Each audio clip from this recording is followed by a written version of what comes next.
Ladies and gentlemen, ladies, welcome to Oilers After Dark. My name is Matt. Live stream game 31.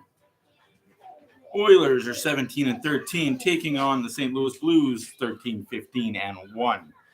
I may have to go downstairs depending on how loud this child is.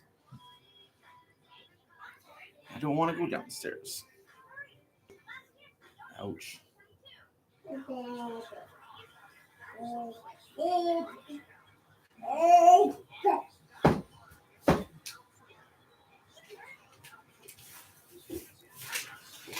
Messed up. I need that light on. Dark in here. Or do you want that light off? No, I need that light on because it's dark in here. Hey, Anna, Thank leave you. your dolly alone. You don't need to show her butt to the camera. This camera can't see anything anyway. Oh. Speaking of butts to cameras.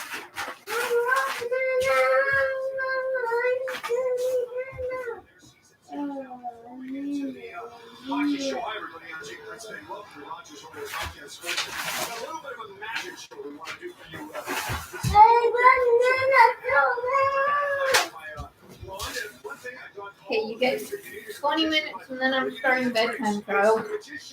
Yeah. You don't tell anybody, just like the book. By Zach Hyman, it's his third book for Draisaitl. What he did a couple of nights ago. He had 3 goals. And around here, we like to call it the trick. There's the slight on the board. Zach Hyman. Yes, Skinner is in net against Binnington tonight. I don't know if that's a good thing or a bad thing for the Oilers. Anna, stop. I honestly may just have to go downstairs. Damn it.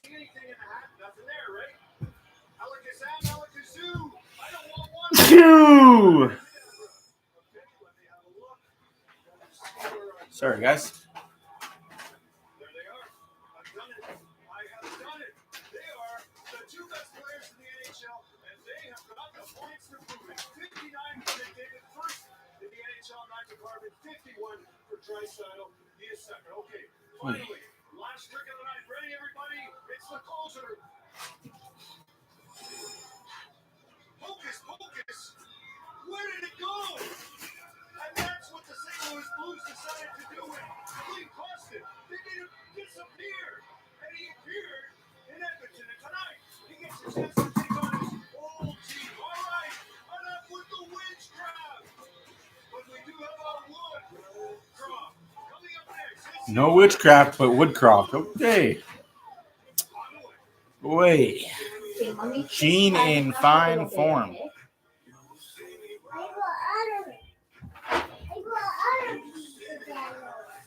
Okay, if it's Rick, it can go in the garbage, so my girl.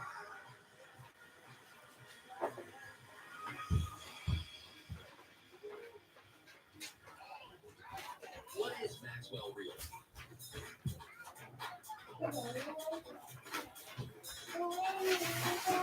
Maxwell Realty, where real estate happens. Find your local agent at maxwellrealty.ca. Well, you can finish calling this side of Ariel, but you need to stop ripping it up. Ask your doctor or visit ozempic.ca. What's Ozempic?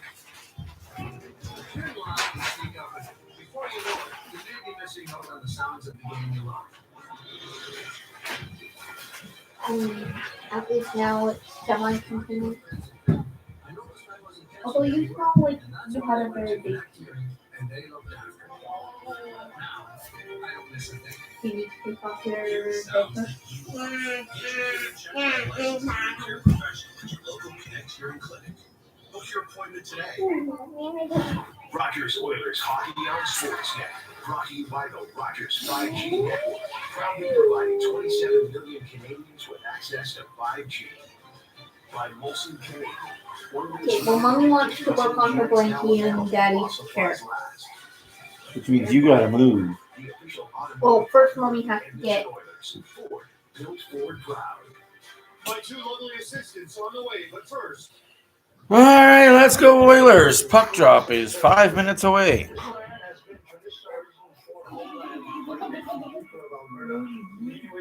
And ancestral territory of the Cree, the Egg, Soto, and the Kona Sioux since time immemorial. The reminiscence of our history on this land is an act of reconciliation, and we honor those who walk with us. Thank you, now. And now we're asking you to stand if you're able. Which I go. Join the singing voice of your Edmonton Oilers, Robert Clark, in the performance of the American and Canadian national anthem. Oh, say, can you see by the dawn's early light what so proudly we hailed at the twilight's last gleaming, whose broad stripes and bright stars through the perilous fight for the ramparts we watched were so gallantly streaming, and the rockets red. A lot of Blue fans there tonight.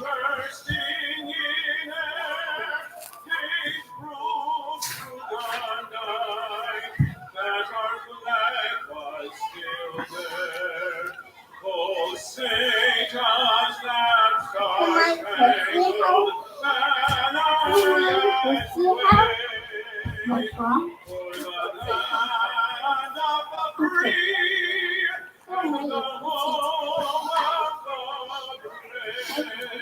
7-Eleven special. Oh, first, mommy is going to do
Ah. That's terrible. Terrible, Bird. Terrible. Well, maybe Larry will get his White hat dog. trick tonight. Yeah, right before he gets traded. Whoever gets a hat trick right before he gets traded. Yeah. Wouldn't that be a kick, eh?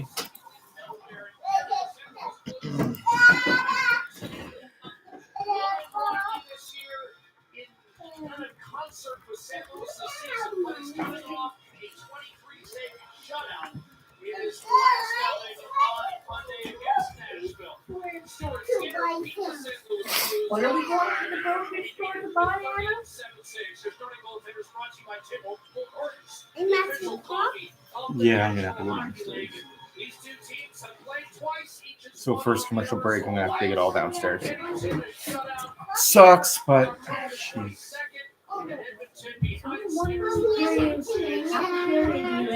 Before I'm getting ready for bed, most that I can do upstairs. Oilers win the face-off, but St. Louis controls. Oilers wearing their nice retro jerseys. I really like them. Barry, and that's offside. 30 seconds in. first whistle offside. I liked it. Although I like the logo. The logo could have been on all white. It would have looked good. I just am a big fan of them. I wanted one. I'm actually wanting to go to the Oilers store in January to buy myself a good old hat or a sweater or something.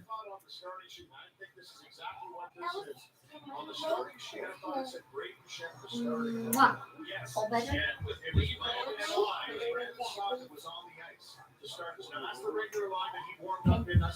finished putting your buttons in your box? But sometimes if you mess up on the score sheet, maybe they messed up somewhere else. And I've seen this before where an ineligible player is on the ice. So we'll see how they work this out. Well, you and I. Oh, shit. St. Louis could be in trouble early. Yeah. There you go. And that would be just a clarifier. It doesn't matter. It's still 2-minute penalty. Levo is not supposed to be on the ice, boys.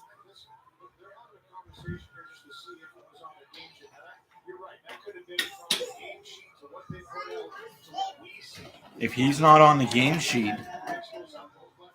Oh, no.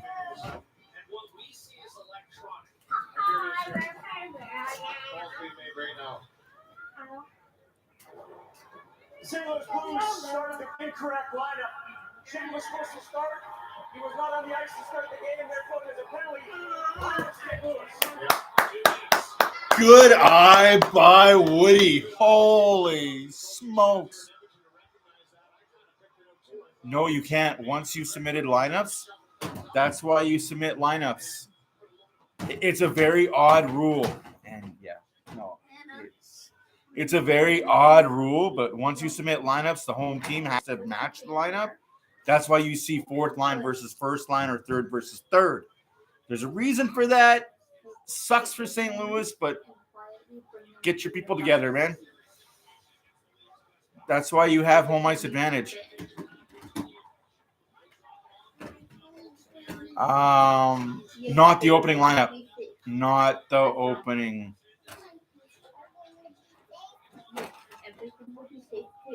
Who starts at the face? Yeah, like after the opening face-off for sure. But who you put on, that's like your starting rotation in the NBA.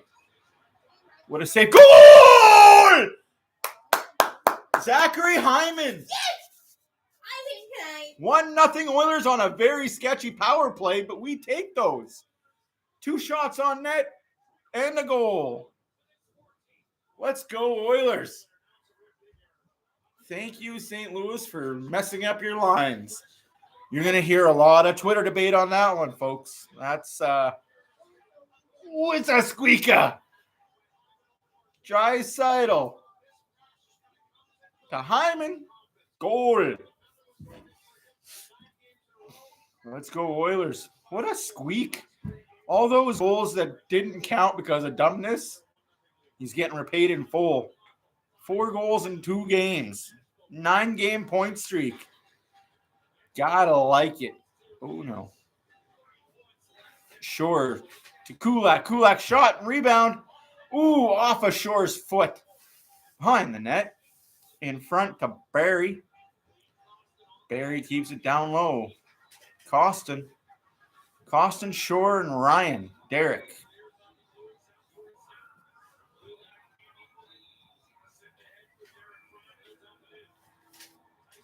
What a start for the boys. This is a game to make this team pay. Right, that's why opening lineups are so important, folks.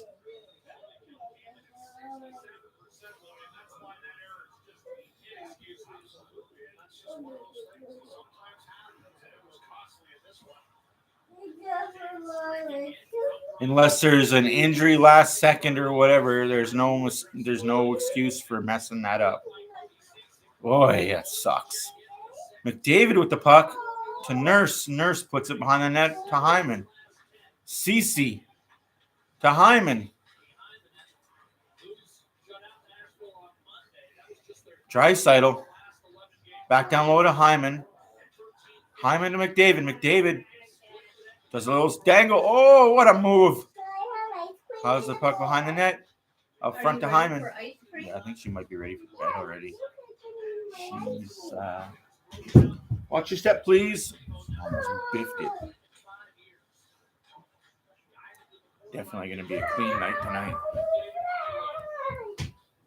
Pick up your fork and your 17 minutes left in the second period.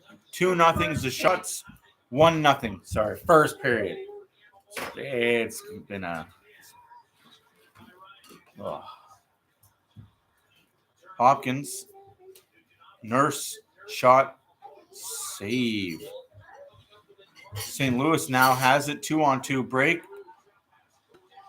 Oh, too much passing by the Blues. It looked pretty, but pretty doesn't always work. Back come the other way for the Oilers. Janmark, oh, to Kulak. Kulak just wide.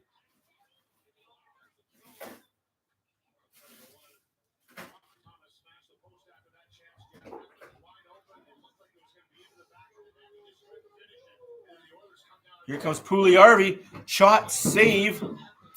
Oh, I want nothing better than this kid to do good this game. If you're going to have a game of your life, Pool, this is it. This is the game for you. Good back check by Puljujärvi. Holloway deep in the St. Louis zone.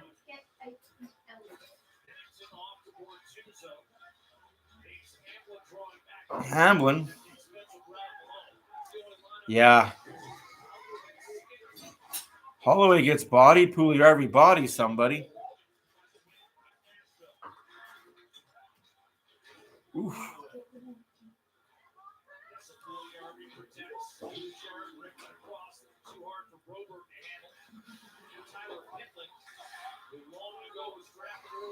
Ooh.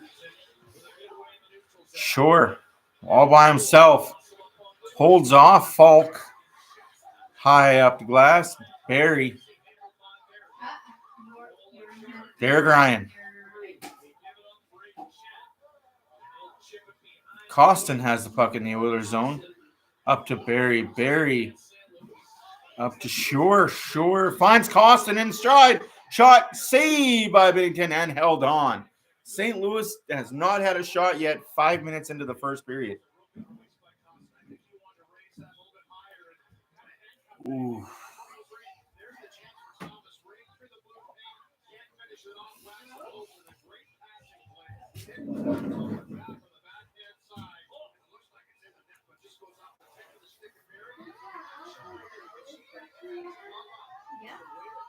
Fast-paced game so far with the Oilers scoring.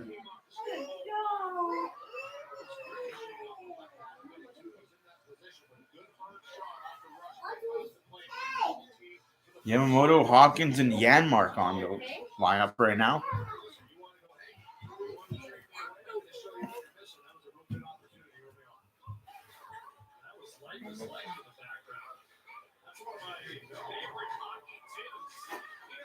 Yeah.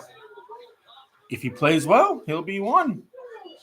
So far, it's been Hyman's. Ooh. Offside, my left nut. It just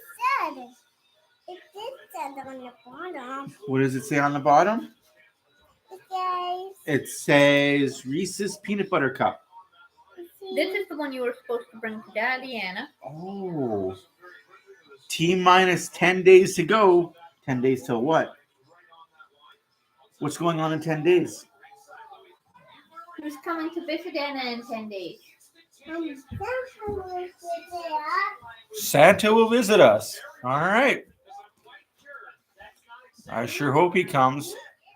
He might leave Cole in Daddy's stocking, though. Yes, I'm glad he signed with us. Hyman battling for the puck.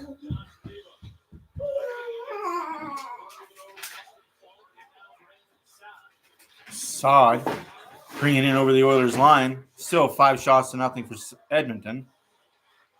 Scores 1-0 Edmonton on the power play. Ooh, what a bounce. And their first shot of the game. Skinner makes a save. McDavid to Hyman. Hyman shot saved by Binnington, cleared. St. Louis looks like they may have numbers, but they are on a line change. Nurse with a nice little rub out on Tarasenko.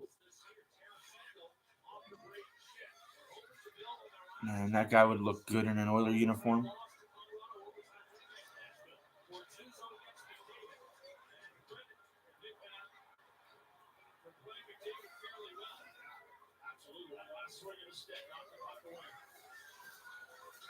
Wow.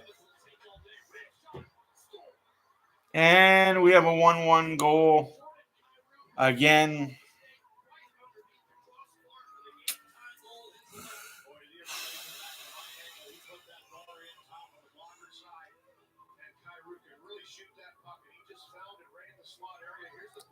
Again, our defense just lacks. Nurse, bad giveaway. Everybody's just watching and I don't understand that play by Nurse. You have full control of the puck behind the net. Why just stand there?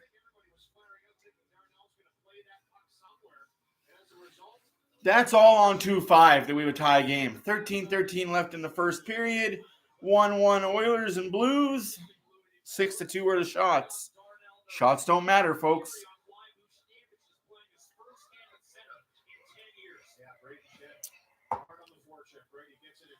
That has nothing to do with hard on the forecheck. That was Nurse trying to be too pretty. Trying to be cute. This team. Maybe we do trade for a defenseman.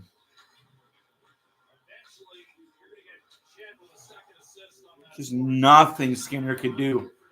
Just like all 3 goals against Nashville, nothing Campbell could do. Exactly. Just throw it up the glass.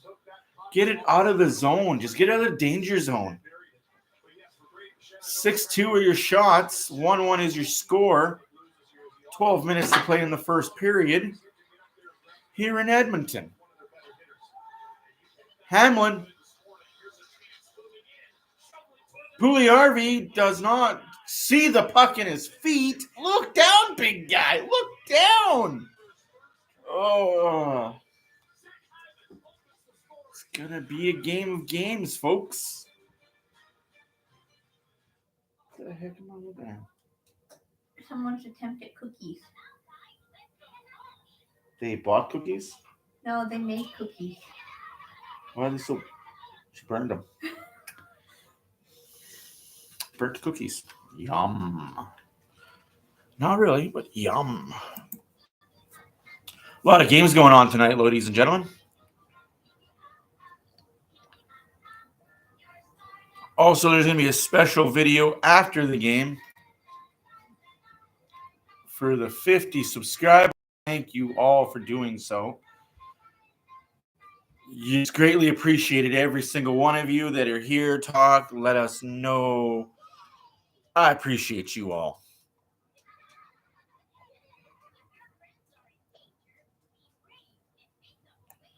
Ooh.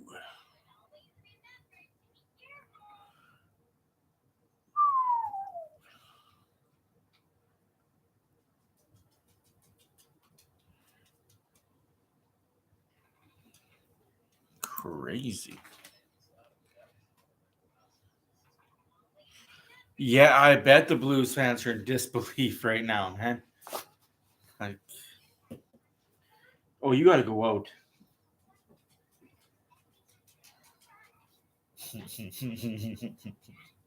My dog's got to go outside and go pee. Outside. Every time I get comfortable and get Yep. into a groove. Welcome to life.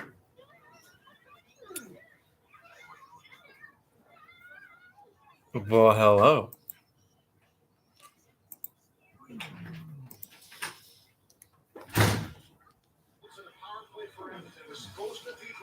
It was Brandon Suggs that here's the official game sheet. He's handed in the roster sheet with Canada before the game. That's to be correct. Because of that, ineligible players started that game a power play for Edmonton, and it led to 1-0 goal. Jackson became a real big error. But since then, the St. Louis Blues have fought back, and Jordan Carter with a beauty of a release. This one. Yeah. Lackadaisical play by Nurse. Never should have even got to that shot. Shot saved by Skinner.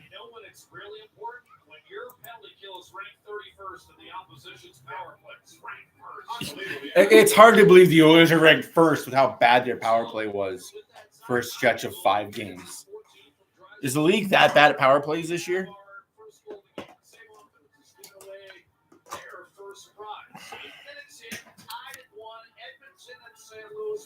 Edmonton, St. Louis tied at 1.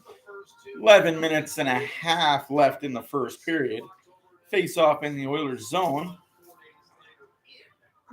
Should I bring these up next week on the white yarn? You do you, yeah.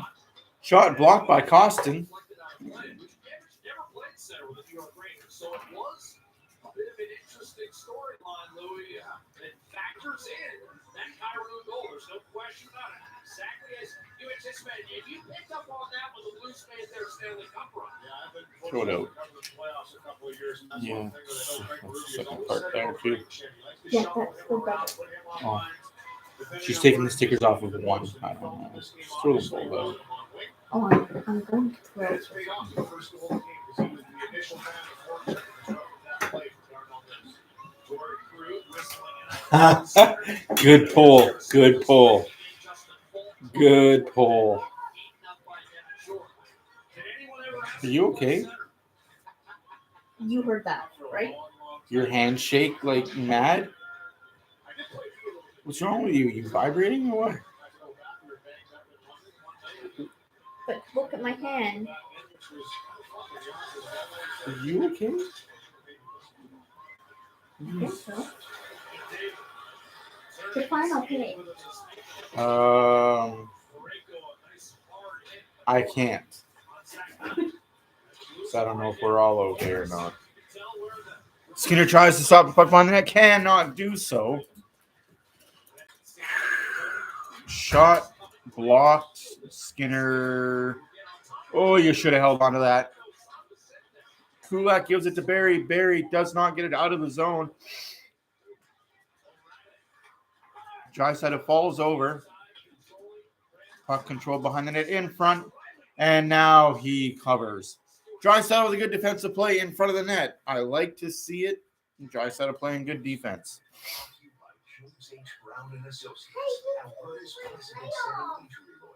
Did I take my pills this morning? Yes, you did. Yeah, you gotta turn the light on. Oh yeah, she's particular.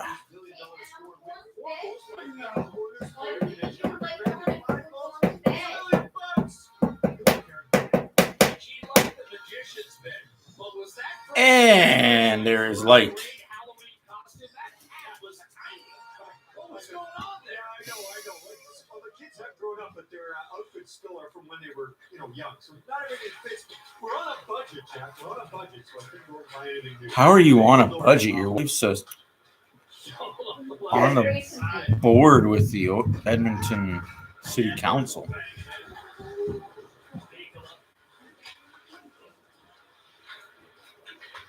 Oilers cannot control the zone. It is out into neutral zone. St. Louis controls over the Oilers line. Another pretty back pass by St. Louis. Ceci picks the puck up. He goes for a stride, crosses the red line, dumps it in. Ceci. Janmark helps it into the Oilers zone. Flyby by Pugliarvi. Shot on net, saved by Skinner. Ceci tries to hit Janmark with it and misses icing. Face-off deep in the Oilers zone. 9.5 left in the first period. 1-1's the score. 7-4 shots for the Oilers.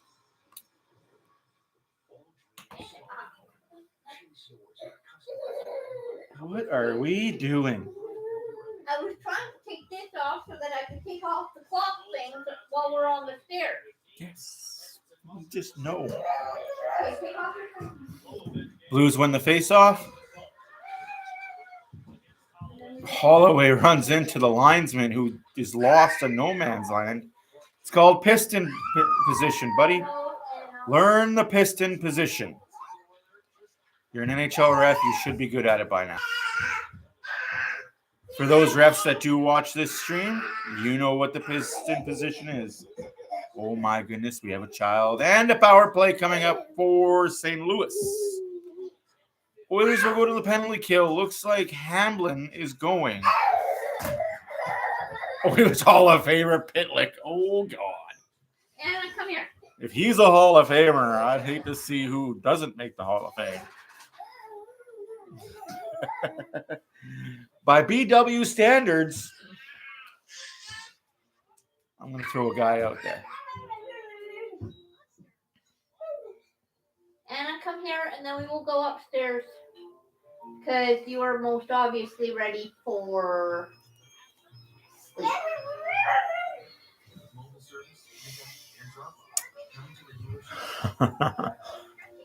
By your standards, BW. Anna, Stasia, can you come here, please? I don't care if this is Baba Baba Bing.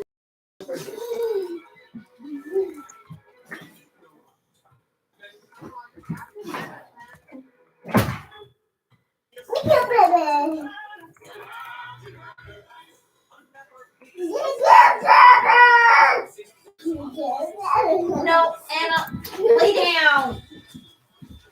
Anna.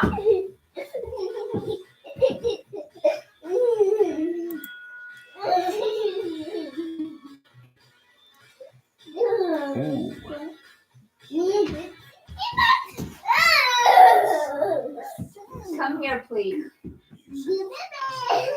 No, Anna, come here. Let's put your rainbow jammies on. Anna, please. Daddy's busy. Sorry about that with the Rogers Wrapped in Red event. It is a very annoying thing. By your standards, sir, Jason LaBarbera is an Oilers Hall of Fame. Yeah, that's a poll, I know. Jason who?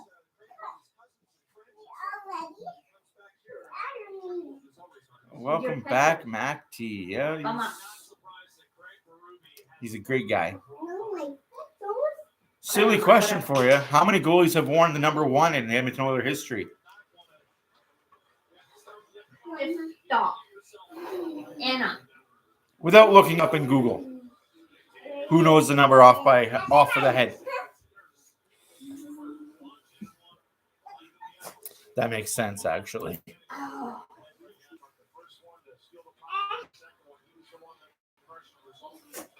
Over under 5.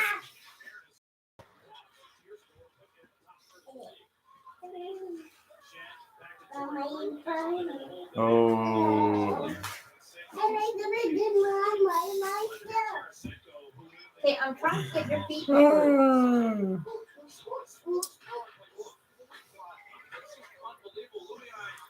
I'm just trying to get it through your ankles. Ooh, close. A lot more than 9, actually. Okay. Arms. Ow! Oh. She bit you. No, she didn't. Oh. She got her in right there. It's worse than that, actually. 0. A lot of Oilers goalies have actually won the number 1. That was a very good number for goalies that were here for 1 year or less. Oh, you had to look it up. No, there's more than that. There's 16 total, actually. 16 totals. Yes, it's your Rainbow Dash one. Now go get your phone and give Daddy hugs and kisses. 16, my guy. Love you. I'll see you in the morning, princess. Go to sleep for mommy. Ugh.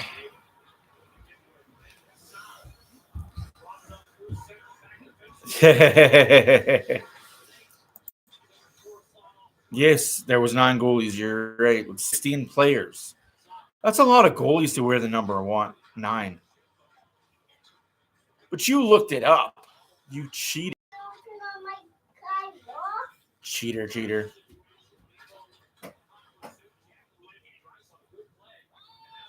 This game just kind of got boring a little bit. Yes, it did. Why is your grandmother in Edmonton? Because she has 2 other granddaughters that live in Edmonton. Fair. Hit half the grandkids in one stop.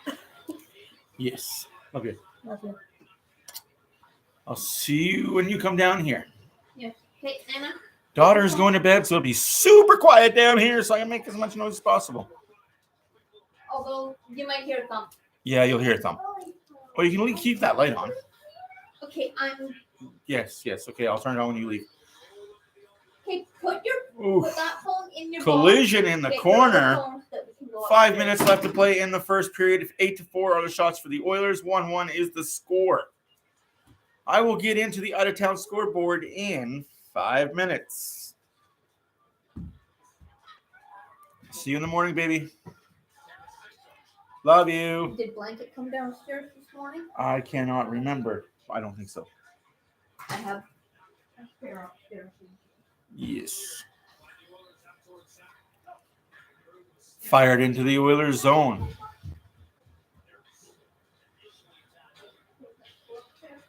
Hawkins battles. Nurse is there with the battle. Both lose the battle. CC not icing. Oh, boys. Let them race. Let them race.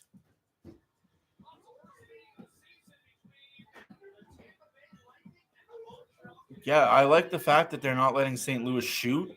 I don't like the fact that we've only scored 1. And it was on a very, very gifted power play. Just one mental lapse, and it's in the back of our net. Seems to be the theme of the Oilers this year and last year. Mental note, mental mistake, back of the net. One mental lapse. But that's hockey, right? That's why you got to be on at all times. McDavid tries to pass it to nobody because everybody's on a line change. Hyman to Draisaitl to CC. CC, you should have just shot. Please. 4 minutes left to play in the first period. Nurse and CC have been out there for a bit. Draisaitl. Backhand. Hyman. McDavid picks the puck up. Back to CC. CC to Nurse. Nurse. Wrister. Wide. Draisaitl down low to McDavid. McDavid does a nice little button hook. Slash. No call. You get a 2-hand slash on your wrist, and that's not a call because you're wearing the 97 for the Oilers? Come on, ref. Like, O'Reilly doesn't have light sticks. I'm pretty sure he still uses Sherwood that he made in his own backyard from a piece of tree. Still, shots are 8-4. 3 minutes left to play in the first period. Thank you to the 5 people that are watching. Greatly appreciated. Puck bounces off a bunch of people. Binnington has the puck. Loses the puck. Shot blocked. Barry. Shot blocked. Rebound. Not controlled by anybody in front. St. Louis. Skinner. Oh, no. You got to move your feet if you're that forward. I think that was Pugliarvi. Definitely was Pugliarvi.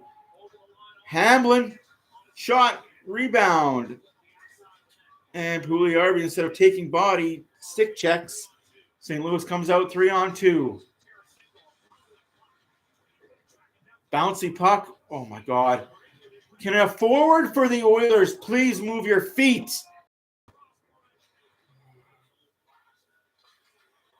This is getting ridiculous right now. And Skinner just covers.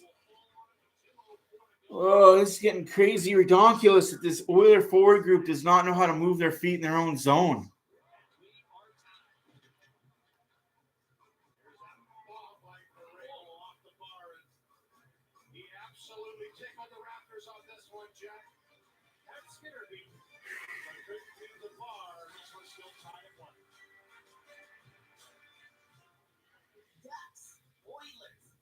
if this is his last game, I want this to be the game of his life as an Oiler. I want Puljujarvi to put up 4 points. I'm not saying it's his last game, just like we said, if this is his last game as an Oiler, I want him to do good. I want him to show us what he's capable of. But I'm expecting nothing from this gentleman, unfortunately.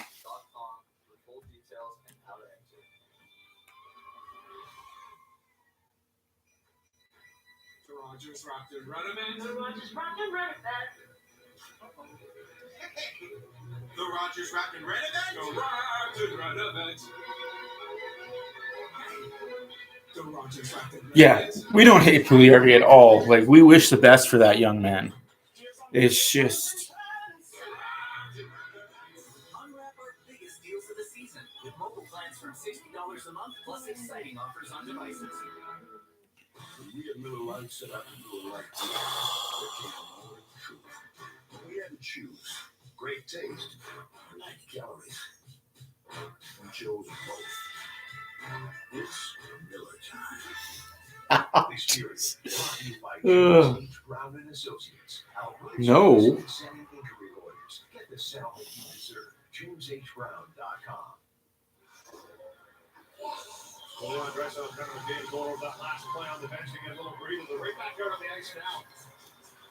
What's a no? What they do, combined for 47 goals, most of the NHL, over 43% of the teams going. Yeah, no, we don't hate anybody. Yeah, I'm just going to mute the commercials. It's played every commercial. I don't get it. It's like their favorite go-to commercial. I mean, Rogers does own the channels.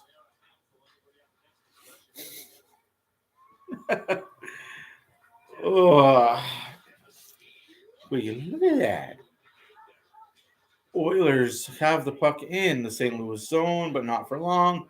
Blues clear. St. Louis shot high. Still 9-4 your shots. McDavid up to Draisaitl. Draisaitl to Hyman. No, Cece. Ooh, if only there was an Oiler jumping up at that instant. Wide open net. Oof, would you look at that? Too many men for St. Louis. So 2 power plays for the Oilers, and both of them haven't been in. Both of them have not been for infractions such as hooking, tripping, roughing, boarding, slashing. They've been free. Oilers back on the power play. 1-for-1 on the power play. I'm going to have to turn that TV off behind me because it's kind of annoying.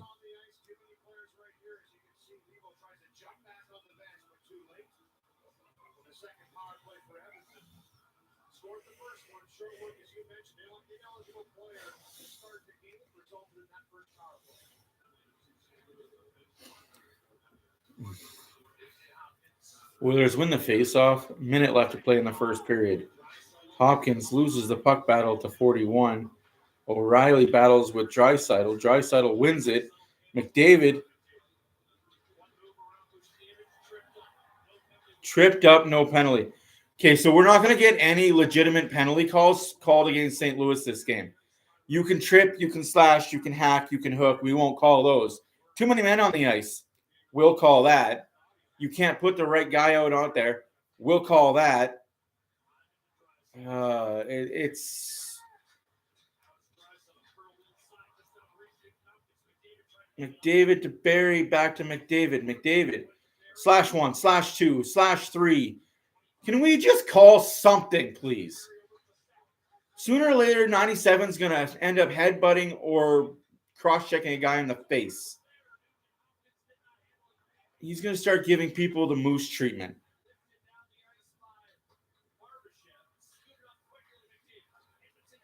McDavid to Hyman, 4 seconds left in the period. Shot blocked. That will do it for the first period. 10-4 are your shots. 1-1 is your score. 43 seconds left in the power play for the Oilers. As we start the second period, we have a power play. Oh, it's just frustrating that this team gets away with so much.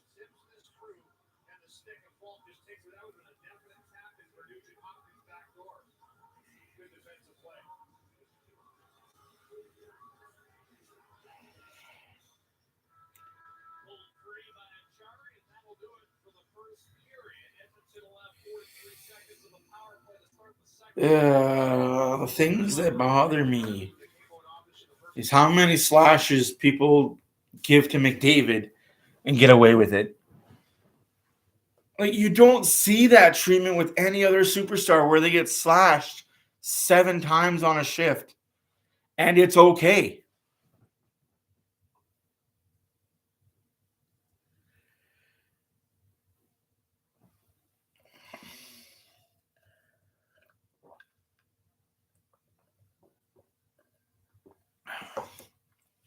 Your out-of-town scoreboard is brought to you by Oilers After Dark and Muscat.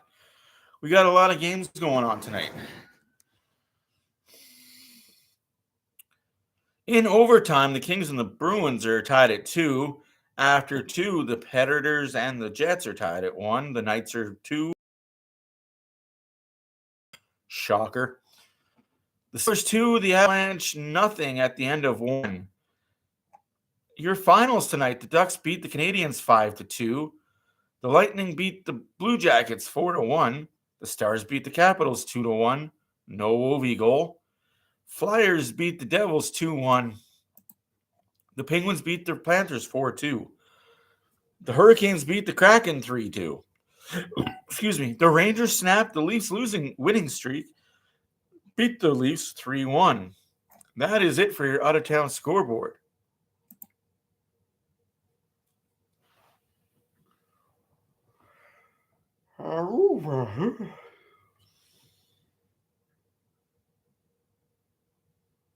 So what is the bivalent vaccine? So bivalent is just a fancy way of saying there's 2 strains in a single vaccine. Bivalent vaccine. Help protect yourself this season. Talk to your doctor about the new COVID-19 booster.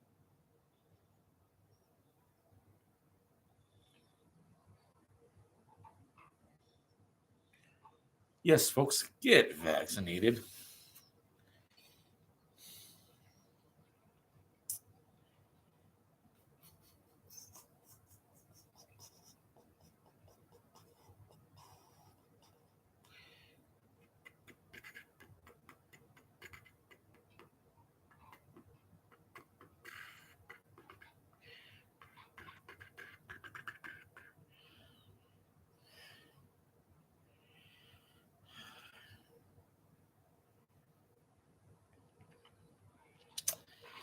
I'm gonna nip it in the butt right quick on this channel.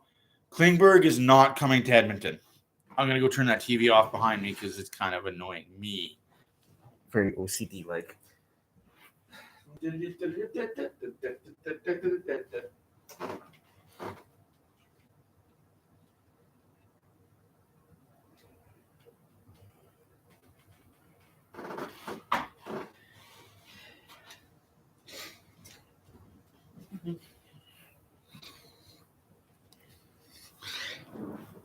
All right.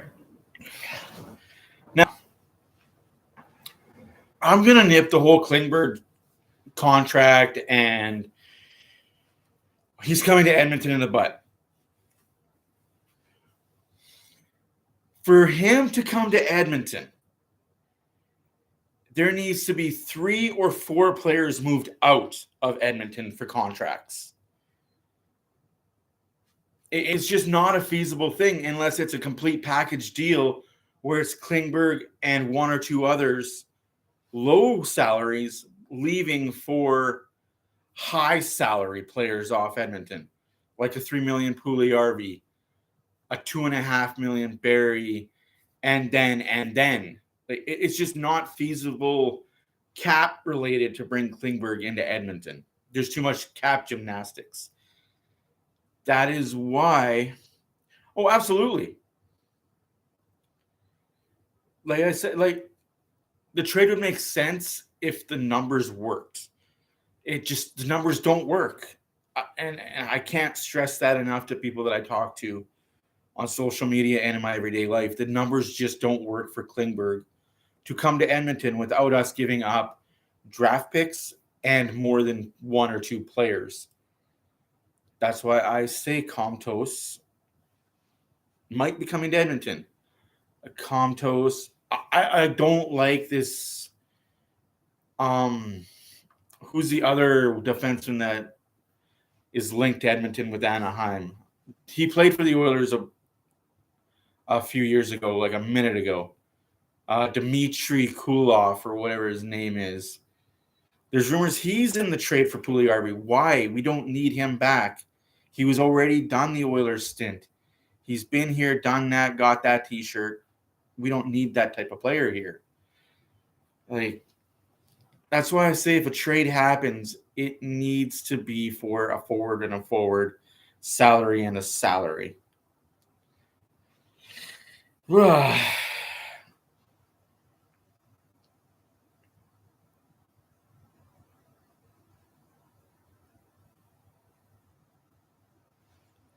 I agree with you. What we have is better than what Kukulov can bring.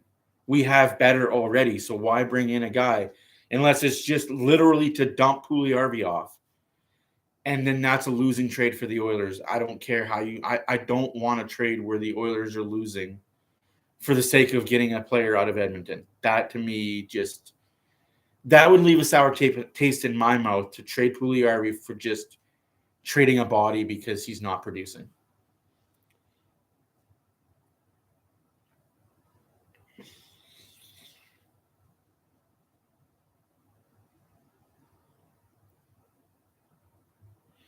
Because if that's the trade, then why don't we just ask for their first round or second round draft pick?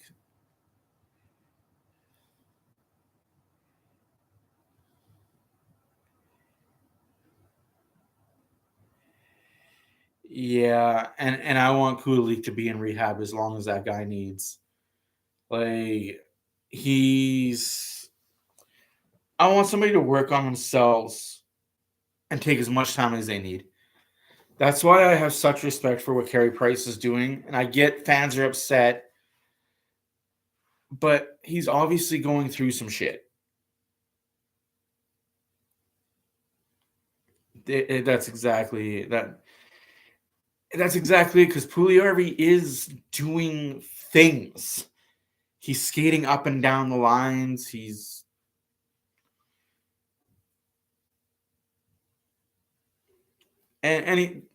not hurting us, but he's not helping. He's just there. He's just there skating lines, doing suicides. That's what I see Puljujarvi as. He's that guy on your roster that's skating up, down the ice twice and getting off. Doing 2 up downs and getting off. Like, that's all Puljujarvi has become for me as an Oiler. And it sucks to say, but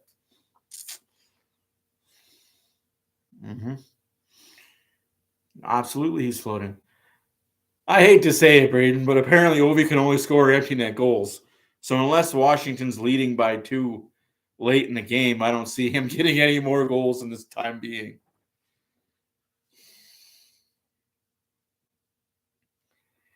Yeah. Unfortunately, we need our bottom 6 to produce more.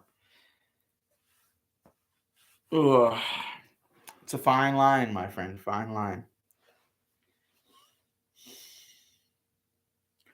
Mitch Marner's point streak as well comes to an end at 23. Womp, womp, womp. I guess when you don't play tired teams on back-to-back nights, it's hard to do.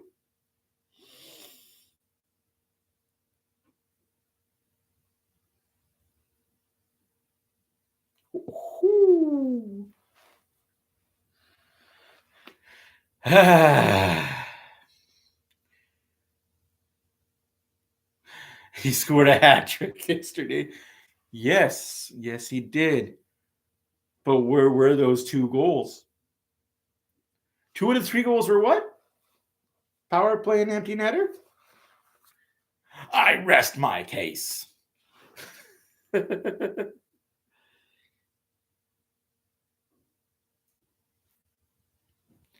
Yeah. Like, of all the Leafs,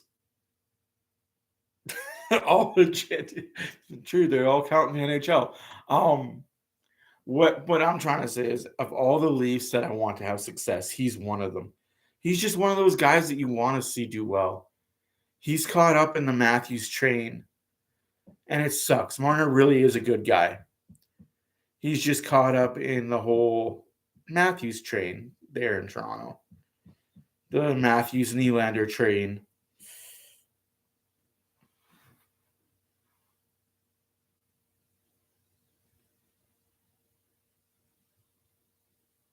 I'm not impressed by the Leafs because this is what they should have been doing all along. Again, they are the number one team in the regular season. The Leafs have been regular season number one team for 4 years in a row now. Take that for what it's worth. They are the best regular season team that we've seen in a long time. But we all know regular season doesn't mean anything when it comes to Game 7 of playoffs, where that team just doesn't have it. That team doesn't have the playoff grit mentality. I don't know what it is. They can blame their goaltending all they want. They just don't have it, and I don't think they'll have that as long as Matthews is the guy there. As long as Matthews is the number one guy there, the team isn't going to learn how to win. Well, you got to remember last year, what was their record last year? Like 61-20 or something crazy? Like they didn't lose very many games last year. They had the most points they've ever gotten as a team last year with wins. Most wins as a team. And look what happened. Yes, they played Tampa, but that first round, Tampa was soft and ripe for the taking. That Tampa team was ripe for the taking in the first round.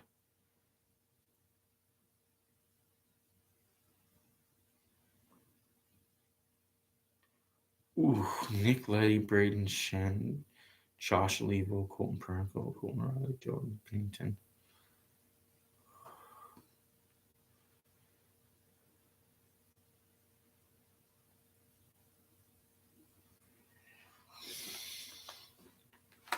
Power play is 12 for 25 over the last 8 games, and you're playing with fire, especially when your PK is at 67%. And Zach Hyman basically finishes off with a broken play here, gives the Oilers a quick 1-0 lead, and he's on fire right now, Zach Hyman. Okay, and just to kind of finish that story, at least for now, I was told by some of the Oilers PR staff that Mark Stewart was on the bench, and he noticed it at the face-off. And then that's how the process went. So Mark's been a great addition to the staff. We talked about shout out to Mark Stewart. You kind of explain after Bob what it's like to take on a guy in front like that. But I mean, what a sign! Right? That whole thing was like, oh crap, we messed up. I mean, a lot of teams would get away with that though. Like, just think about how many teams have actually got away with that this year.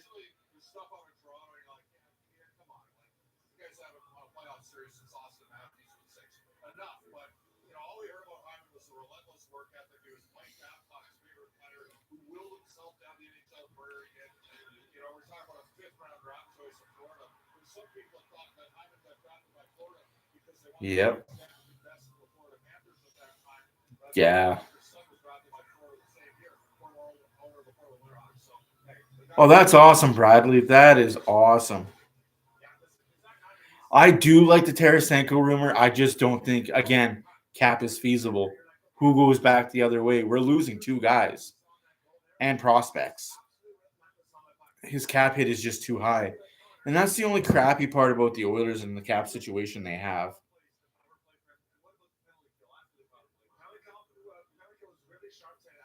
No, I wish I could be at the game, but I'm here with you guys. Entertainment.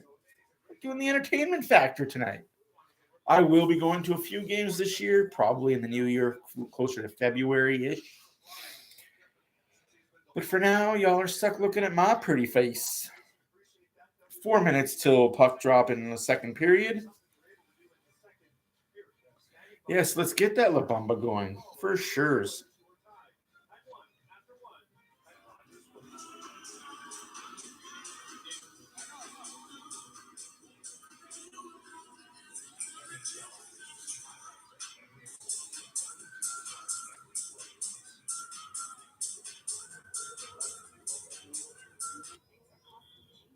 Okay.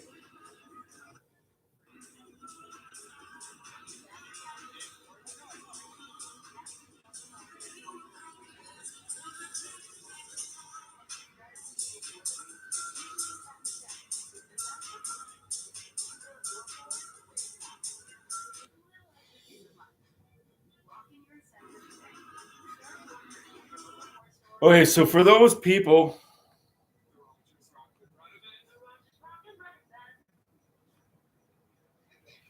that haven't seen the Oilers Nation video of Draisaitl and Hyman talking to each other, they almost ran into each other doing lines in pregame because Hyman didn't have his head up and was skating on the same path as Draisaitl. That's what was going on. Draisaitl said, "Did you not realize you were on the other wing? You were on the wrong line." Because they almost hit each other.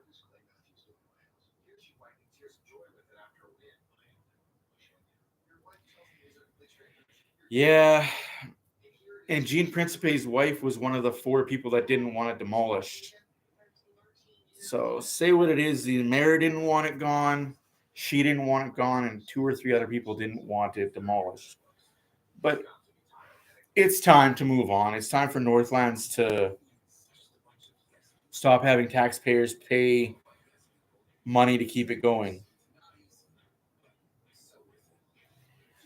Okay. So I haven't talked about it on the stream, why we're demolishing it. So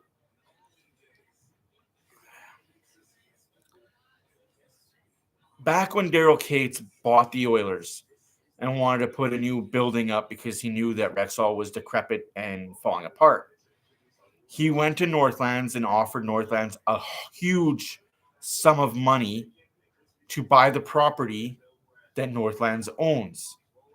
That includes the Edmonton Expo Center as well. So at that time, Northlands was losing money because they weren't really doing anything. And Case was going to build the new arena where Rexall is, right next to Rexall. And then when the new arena was built, he demolished Rexall and make it the parking lot and all that. Northlands said, no, we don't want to do that, because Northlands thought they were keeping the Oil Kings. They thought they were going to keep the Oil Kings. They thought the city would be on their side and tell Daryl Case to go shove rocks and go tuck himself in at night, for lack of better words. It doesn't happen that way. So when Daryl Case decided, okay, I'll go downtown, city approved the downtown approval. Northlands went to the city and said, we need something in the building. City was like, okay, we'll put a multiplex in there. Plans were designed. Money was sent out to Northlands saying, hey, I know, you're good, man. Like, it sucks, but I'm just kind of giving you the backstory of why it's being demolished. It was supposed to be a multiplex where there was 6 arenas, a curling rink, like a multiplex for arenas for hockey and curling. Northlands was getting money from the city to do that, and they said, no, we don't want to do that. They backed out. So since then, it's been empty. People are saying turn it to a homeless shelter. Can't do that because it's going to cost about $100 million to renovate, spruce up, put things into it. And it's costing taxpayers $1 million a year plus to maintain. I think it's $1.5 million to maintain as is. So they just said, enough's enough. We're going to get rid of it. And we are underway in period number 2. Oilers win the faceoff in St. Louis zone, but cleared out quickly.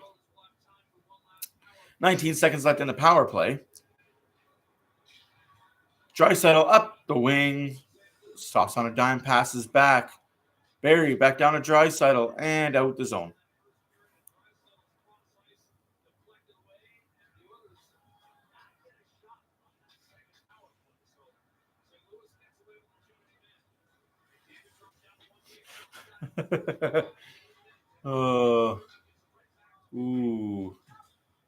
McDavid off the glass high. McDavid has the puck behind the net. McDavid up to Nurse. Nurse shoot, please. No. Passes to Draisaitl to Nurse. To Hopkins. McDavid. No. McDavid to Hyman. Hyman. Binnington is out of net right now. Boy, that could have been fun. Probably would have been goalie interference, but hey, we take those. That's how you get under Binnington's skin. You skate in his crease and you let him know you're there. Hyman has the puck behind the net. Extended power play, kind of, sort of, because the team is still hemming. Hopkins comes in, takes the puck. Hopkins to Nurse, outside. Binnington, you sieve. You sieve.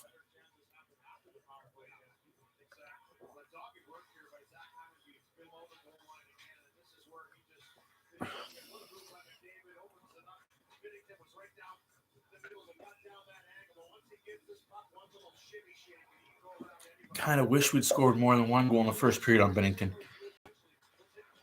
Got to get to this goalie.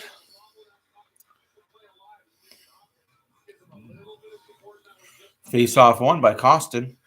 And back into the blue zone. Stopped behind the net by Binnington. No, not a fan of Christmas that much. I don't watch Christmas specials or listen to Christmas music specials. Shot, save, rebound in the corner. Kostin picks the puck up. Hey, why you don't be redacting your statements? We all saw it. Shot tipped in. Oh, Kostin just wide. That's where Puljujärvi needs to stand right there. Where's my tree? It is over there. I'll show you my tree first commercial of the second period. Y'all get to see my tree. Ooh.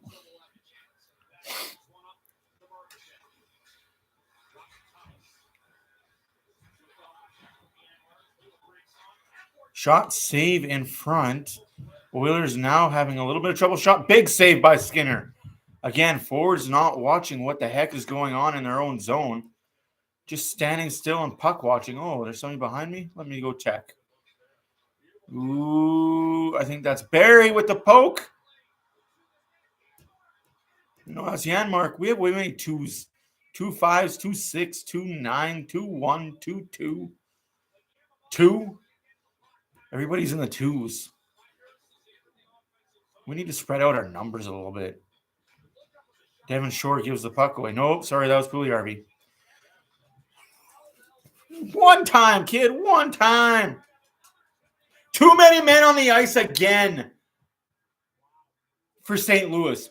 What the flying hell are you doing out there, coach? What are we doing? Get your boys going. Oilers going to take these penalties because they're not calling anything else. Woo! Oilers power play.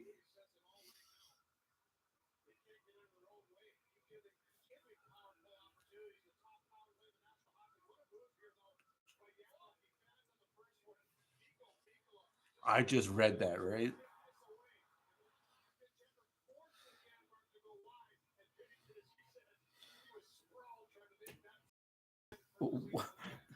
They lost the Ducks. The fucking Ducks. I'm sorry, but they lost to the fucking Ducks.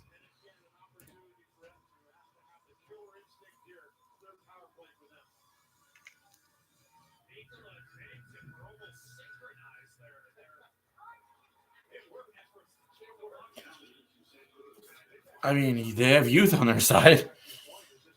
Poor Montreal. I agree. Barry's out there, gives the puck to Hopkins. Hopkins back to McDavid. McDavid passes off of O'Reilly's skate. And back down the Oilers zone it goes.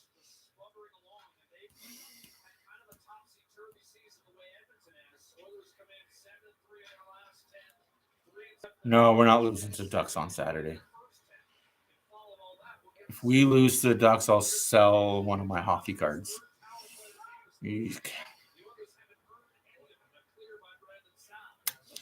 And back down to the Oilers zone. This power play is looking pathetic.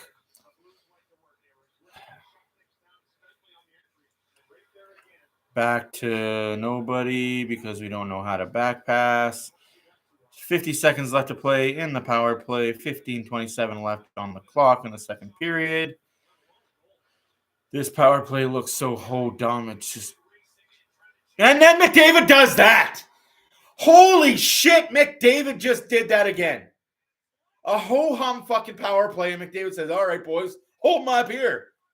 2-1 Edmonton. Power play goal by your leader, Connor McDavid. I don't know what to say, man. Like this kid. Adjectives. Blah. Like, just ho-hum. A boring power play. Couldn't get the zone. And then sploosh on your face because McDavid. All right. 2-1 Oilers. Don't give up this lead, though. This is where Stuart Skinner gets a second assist on that. Barry and Skinner. Goal by McDavid. Is there anything this guy will not do for this team? Get this kid a cup.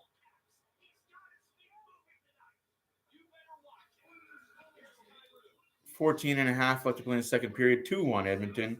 Shots are 14-7 for the Oilers. And penalty coming up against Edmonton.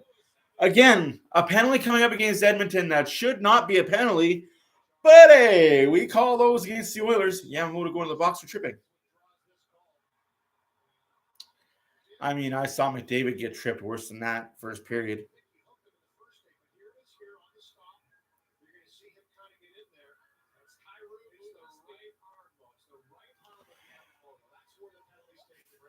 I don't understand. So if you fall over accidentally, you're going to get a power play against the Oilers. Seems to happen every night. Players just fall over. Oilers get penalties. St. Louis on a power play. 2-1 Edmonton. 14-7 are your shots. 14:43 left to go in the second period. It's getting redundant the way these refs are calling these games.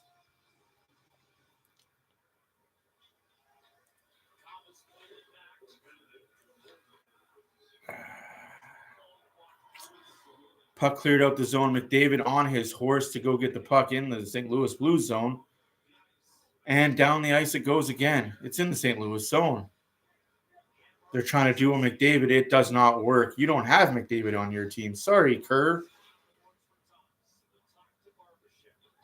What a play. McDavid gets the turnover. He's on his horse. McDavid against Falk. McDavid off the post.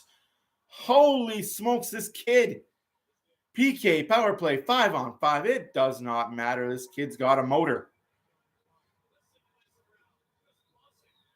And now it's playing the passing game in the Oilers zone. St. Louis is now able to set up. Barry with a good defensive play.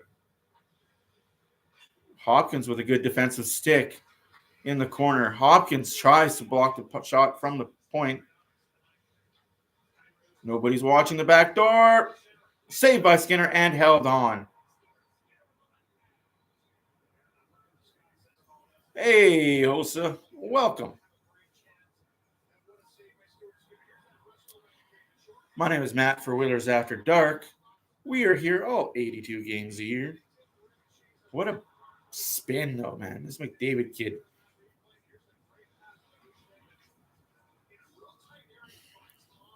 .50 seconds left to play on the power play. 13:32 left in the second period. Oilers control. CC down the ice. It goes. And a regroup.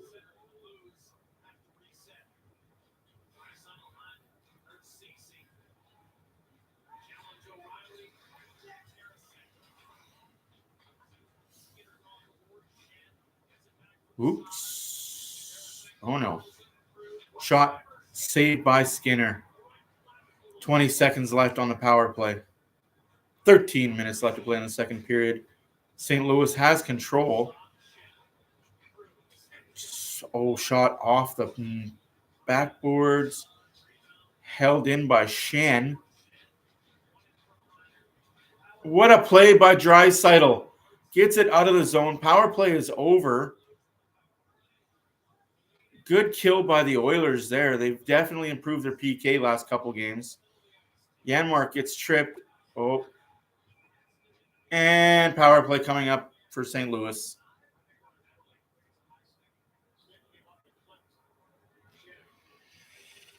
Another penalty coming up against the Oilers because he gets bumped at the blue line and he falls over like he got shot.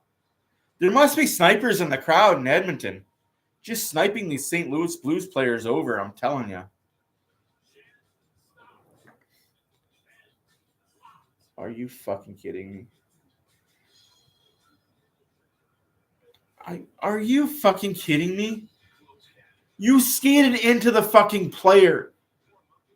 Oh my god. Yamamoto going back to the box.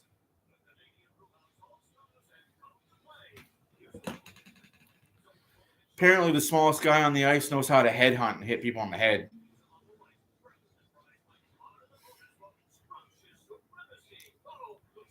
Knowing our luck, he'll probably be suspended for 5 games for a head hit.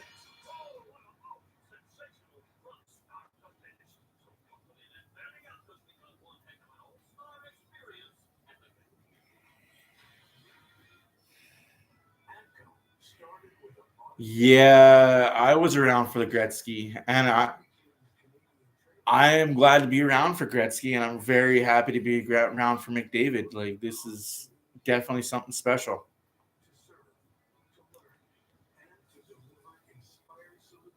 What Gretzky did on a night-to-night basis will never be touched, but that's just because the era that it happened in. That's why I say there must be snipers in Edmonton. Must be some snipers in the stands tonight just shooting the St. Louis Blues players.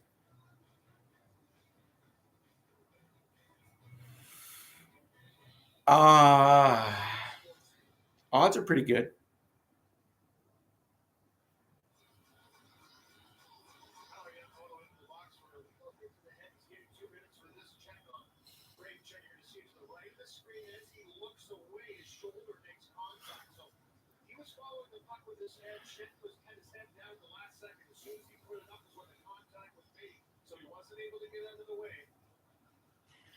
Yeah, I can't bitch like fans. Like, we are very spoiled as Oiler fans.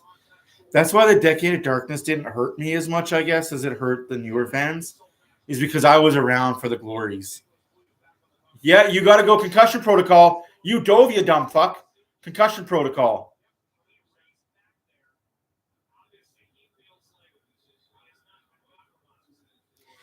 Well, you're the one that dove. So, yeah, concussion protocol. Enjoy your 15 minutes in the quiet room.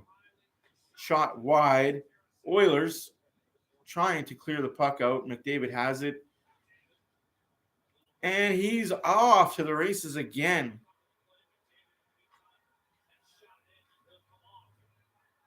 Exactly. Oh, O'Reilly loses a skate blade in the Edmonton zone. Sucks for you, kid. Don't pull the groin. Yeah, that's why I honestly don't get upset over the Decade of Darkness. Because it really was 10 years of glory. When you were winning cups 2 out of 3 years, you could go through a 20-year span of nothing and be okay with it.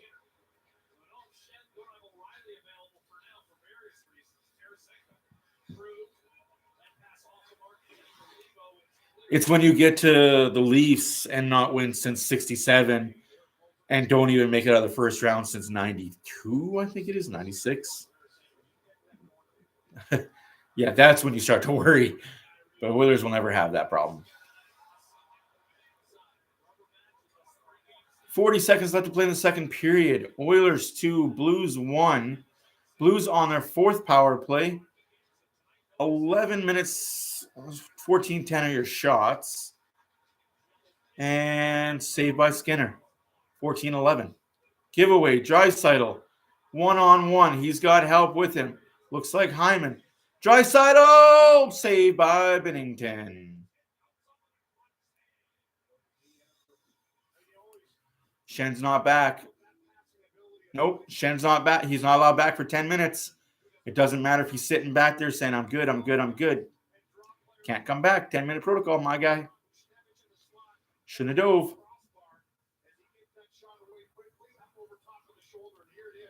I'm happy to see that, though, that the NHL saw that and was like, concussion protocol, have fun. We know you're the main power play guy, but sucks for you.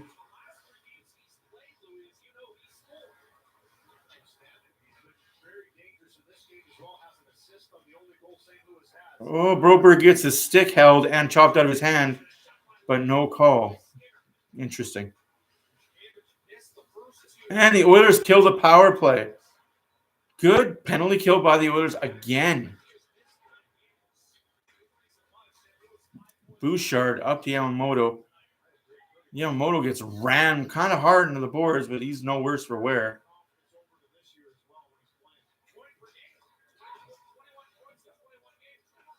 Broberg. Oh, what a play by CC. Oh, that's Bouchard, sorry. Yamamoto. Oh, my goodness, this kid just... I love the strength in this kid's legs. Skinner. High off the glass and out of the zone. Pugliarvi. Oh, okay, good play by Pugliarvi. To Holloway. Shore breaks his stick.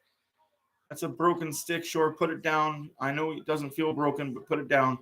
Oh, God. That would suck.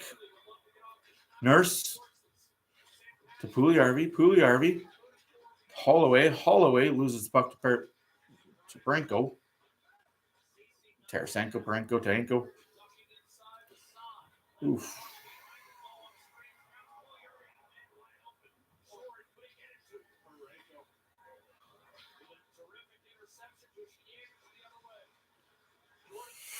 Oilers now don't have possession. It's in the Oilers zone, St. Louis. At the blue line and out of the zone. Nurse.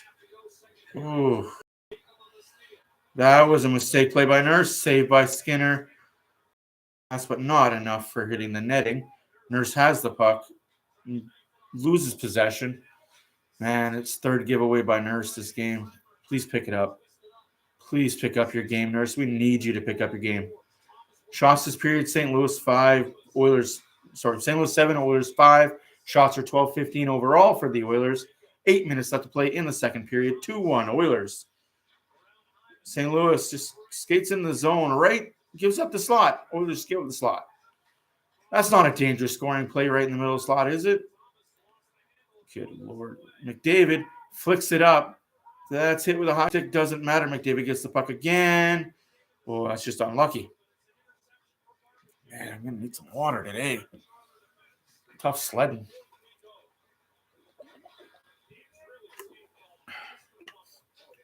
Draisaitl can't get the puck out. Defense still cannot get the puck out. The puck is being hemmed in the Oilers zone. At least it's on the outside of perimeter. Around the boards, behind the net. Back behind the net. Back to the point. Shot saved by Skinner and held on. Whew. 2-1 Oilers. Your first commercial break of the period. Now,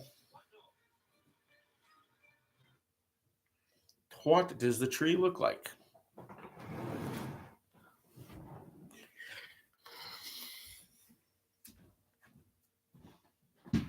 Ow. Water.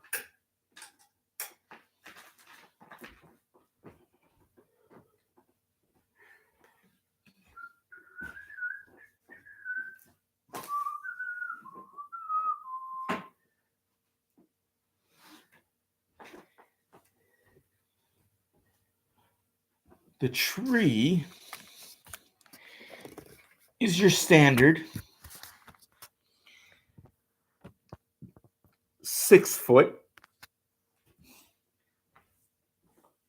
real tree.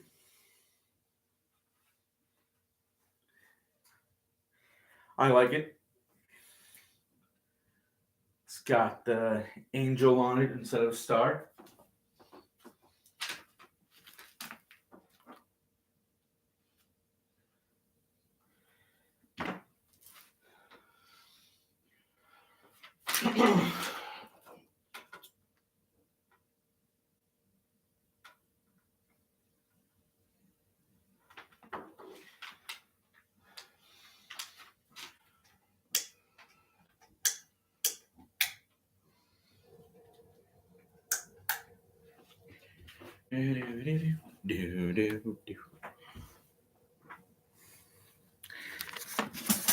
Oopsies.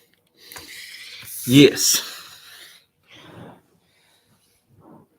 Poor Devon Shore for sure. Unfortunately, that could have been a beauty goal by the Oilers.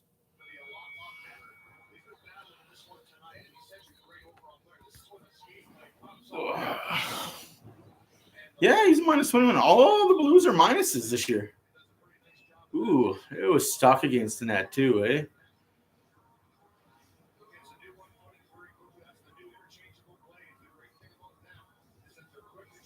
Yeah, their new interchangeable, they fall out way too easy. Oilers win the scramble faceoff, but it's controlled by St. Louis.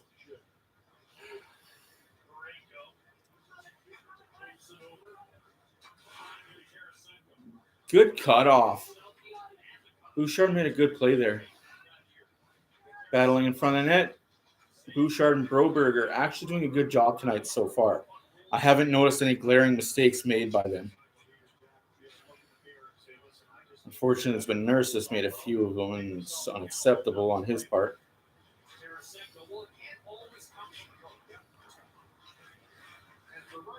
Kostin. Derek Ryan sees Devon Shore. Devon Shore hit with a high stick, face off deep in the blue zone. Yeah, I think that should. Thank you for the 3 people that are watching and the 2 likes. I greatly appreciate you and like you all. Thank you for subscribing. Oh, jeez. I think that says the state of St. Louis this year. When a very big Selke guy is a -21, Blues could be in for a rebuild. This year, go to River Cree Casino. I wouldn't call River Cree a resort. I mean, it's a casino. There really isn't anything else out there, especially in the wintertime. Good ice out there, though, to play hockey, and if you live in the Edmonton area, good ice to play at the River Cree Casino at the hockey rink out there. Very well-maintained ice. Oilers control play, 6 minutes left in the second period. Just as I say that, St. Louis is on a break. Shot saved by Skinner. Barry did that very well to keep it to the outside. Pugliarvi knocks the puck down and does not know where he puts it. St. Louis controls. Looks like icing St. Louis.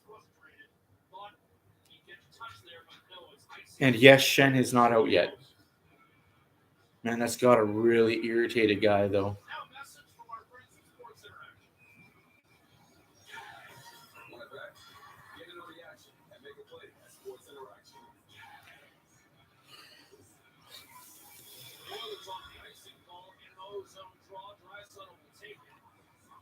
Chick with the pink hair has a Tom Gilbert shirt. That's awesome. But why are you dyeing your hair pink? Just ruins your hair. Icing against the Oilers. What sequence of him diving to get a penalty and being told, hey, by the way, enjoy concussion protocol. Like I'm glad that the league cracks down on that. Man, that guy's huge. Oh, the McD sequence? Yeah. I'm going to rewatch it tonight after. Because that was a thing of beauty. Hyman takes the puck, puts it deep in the corner. Letty, he still plays? Interesting. Loses the puck to McDavid. Draisaitl loses the puck himself.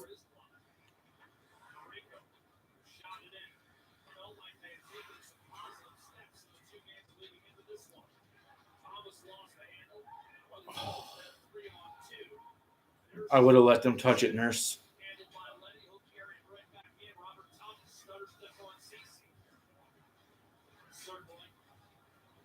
Cupcakes, but vanilla flavored.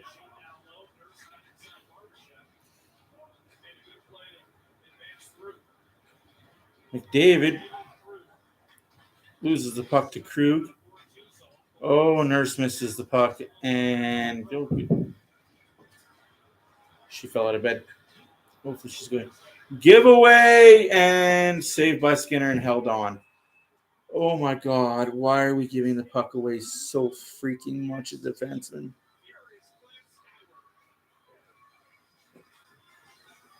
That was a big save by Skinner. Bad giveaway by Broberg. Nurse is laying on his face like he always does in the defensive zone. At least he didn't try and block it like a flamingo. I'll take that. That's kind of winning. How much does your bank pay you? At Service, we share our profits. The more you bank with us, the more we share with you. Is he reffing this game tonight, or is he reffing another one? Your investments. Because if he's reffing this game, he's blowing it pretty hard. Everything you do at Service leads to a bigger share of our profits for you. Calculate how much you earn at Service.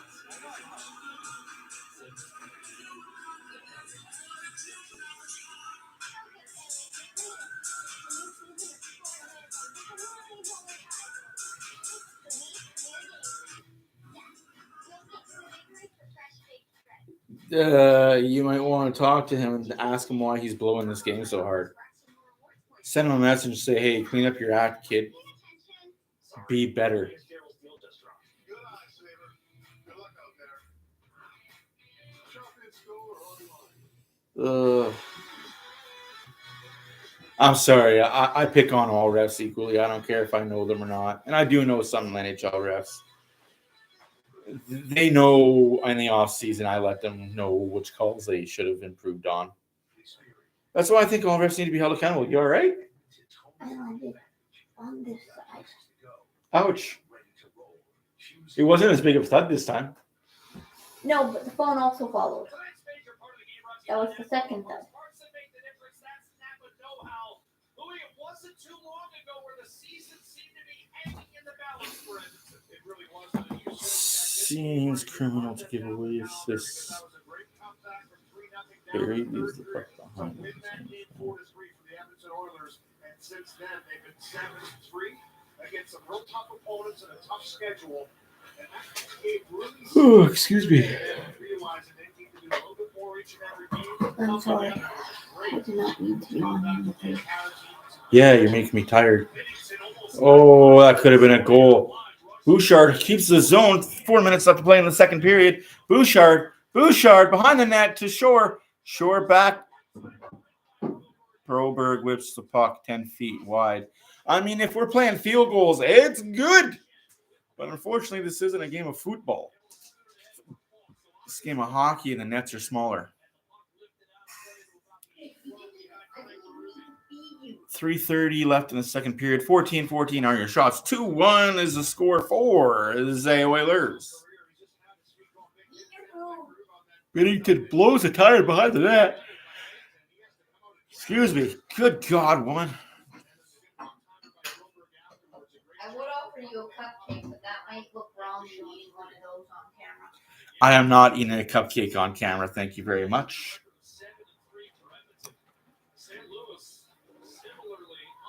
No, it could be a banana. I'm not eating a banana on camera either. I'm just not going to eat on camera. How about that?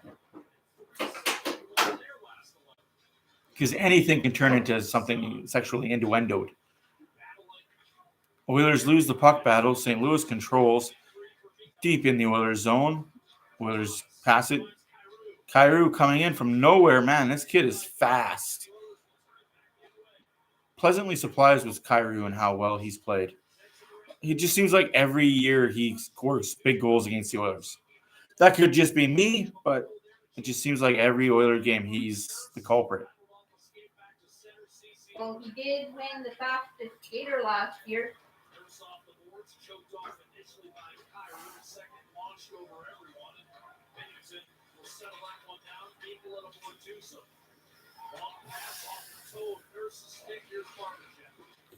Like, I get why your friend is probably not calling things because it's hometown, and I understand it. Like, talking to some people that I know that are from Calgary and Edmonton area that are refs, they don't like to ref these games because you're going to call penalties And it's going to be called favoritism, or you're not going to call any, and you got your friends and family mad at you for not calling anything. So you're damned if you do, damned if you don't. Can you ask to not ref these games? No.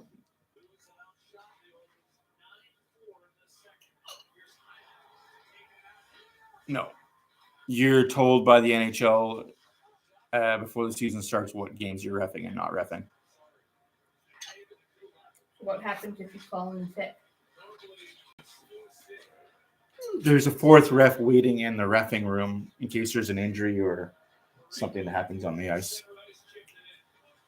And if there's nobody there, then they just ref the game with one referee and two linesmen, or two refs and one linesman. Draisaitl, Dipsy Doodle, minute left to play in the second period. Deep in St. Louis Blues zone, Holloway to Draisaitl, up to Bouchard, back to Draisaitl. Draisaitl shot, tipped in, Bon Holloway. Ooh.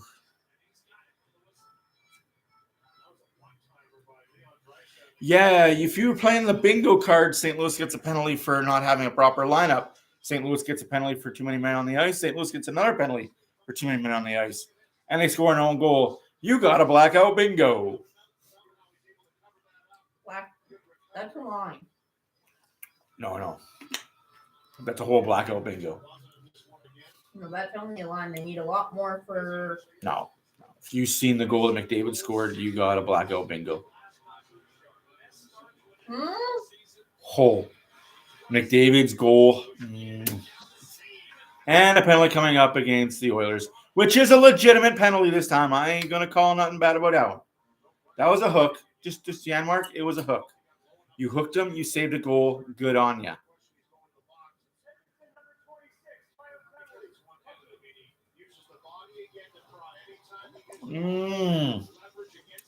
Second thought, that wasn't a good penalty because we've seen McDavid get hooked like that.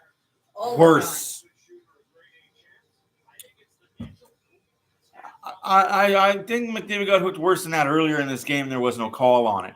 So I understand the gripe, but St. Louis is 0 for 3, 4 shots.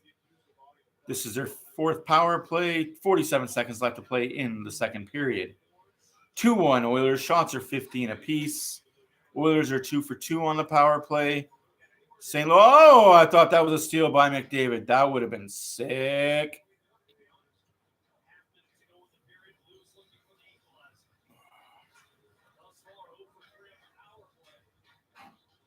Okay. Oh my gosh, Nurse almost scored an own goal. You want to talk about own goals? That was almost one for Nurse. 14 seconds left to play in the period. Just get to the end of the period. Up 1. 8 seconds. 5s. 3s. Save. And period over. Hey, welcome, amazing gamers. You want to go to the store and get yourself a Monster? Do I want to go to the store and get myself an energy drink? I do, but it's cold outside. It's warmer than it was when I went to work this morning. I and agree. Scrape the window. I can wait till after the game. Excuse me. I will wait till after the game to get an energy drink. Yes.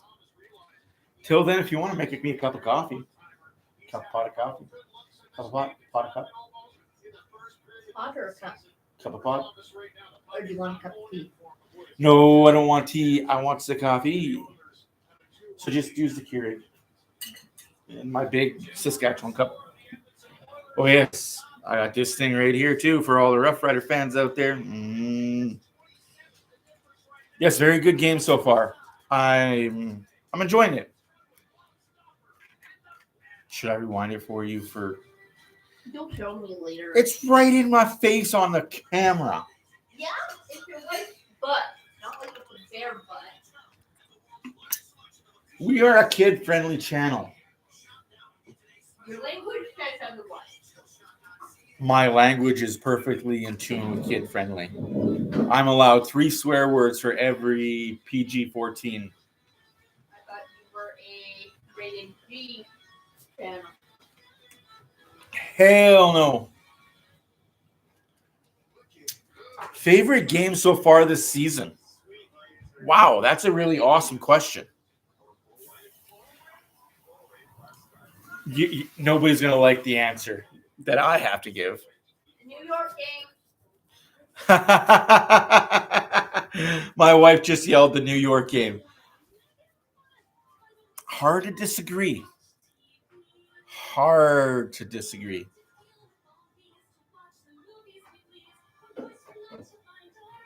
Another good call with the Chicago game. Yep.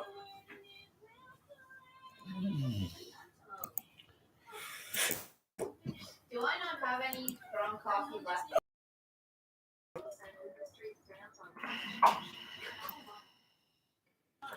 I'm going to shock a lot of people when I tell them what my favorite game is. I just got to make sure I get the right one. I know which one it is in my head.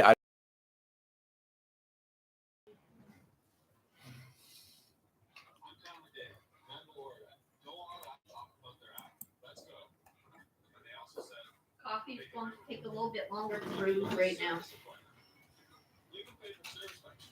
Okay. Because I'm using with a strong setting. Oh my god.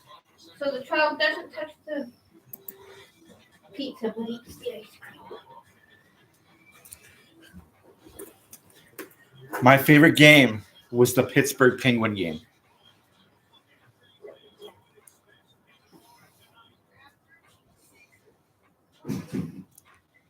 The game after we beat St. Louis 2-0 and we came home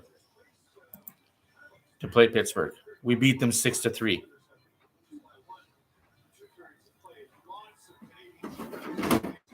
Why was the game so in my memory?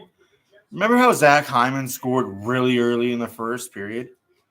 And then the Penguins scored 3 straight goals to make it 3-1 late in the second period.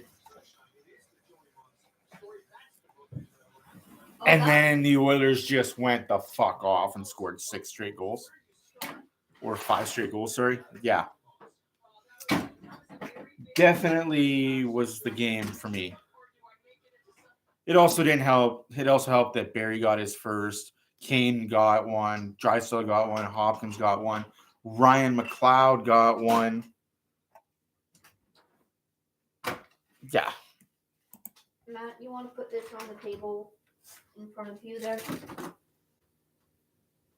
I do like Dallas. What, pardon me? What is this for? Okay. I respect Dallas for what they've done as a franchise. I didn't like Dallas in the 90s. That's awesome. I was not a fan of the Dallas Stars in the 90s. I didn't like Darian Hatcher and Matachuk. I mean, it could be the And how Avalanche of the 90s. Turco always had the Oilers' number when it mattered, except for Game 7. Like, the 90s were tough for me to be a Dallas Star fan or even care about the team. Until 97, when Game 7, triple overtime, happened, then, hey, we kind of beat that. And then we went against the juggernaut that was the Avalanche.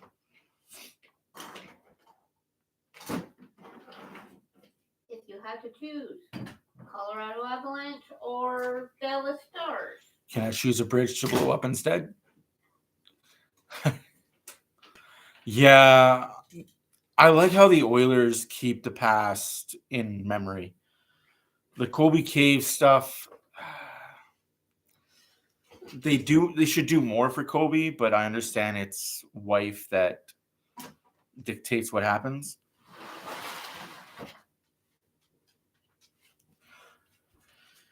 Yeah, that's a pretty crazy story, the Gretzky story, though. Like, the Gretzky and Joey Moss story is one for the ages. That Gretzky one will never be topped. just dates his sister. and then stays friends with just Joey and the family, and it's so amazing. Like, just shows that even at a young age, what kind of a great guy Gretzky was at such a young age too.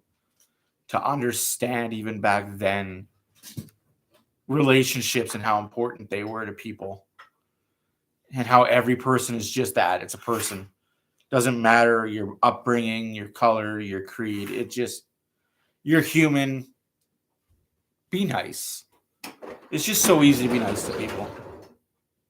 Sorry for all the like that. You better be sorry. I tell you what. Well, granted. That's kind of crunchy. Yeah, because she spilled her cereal, Oh. and I asked her to clean it up. Yeah, she comes to me, Daddy, I spilled cereal. I was like, okay. Well, considering she was eating it off of the floor Yeah. when I left work this morning. Don't tell me that. Yeah. Well, sorry, I- the bowl was on the floor. Okay, thank you. Because I don't. The bowl was on the floor. Yeah, his parents were a special breed of parents. And it started as a young kid for what Walter did for the community in Ontario. You want an out-of-town scoreboard? I can give you the out-of-town scoreboard because I'm about to cry thinking of Gretzky and Walter and how great of a person Walter was. I met him a few times. Right now in the third period with 4 minutes left, Vegas Golden Knights 3, Blackhawks 0. Who saw it coming? The Sabres 3, the Avalanche 0 at the end of 2. And the finals of the night, the Ducks beat the Canadiens 5-2. The Lightning beat the Blue Jackets 4-1. The Stars beat the Capitals 2-1. The Kings beat the Bruins 3-2 in a shootout. The Flyers beat the Devils 2-1. The Penguins doubled up on the Panthers 4-2. The Hurricanes beat the Kraken 3-2. The Rangers beat the Leafs 3-1. The Jets beat the Predators 2-1 in overtime. That's your out-of-town scoreboard. Okay, coffee's ready for it, Baggins. Thank you, appreciate you, and love you.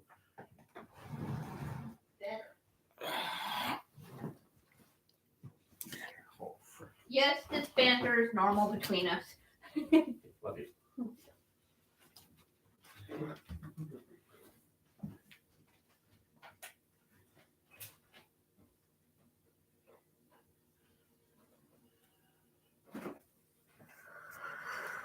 Go kick rocks. You know, you can just go in the car and drive. Just as you are, go in the car, go to the 7-Eleven.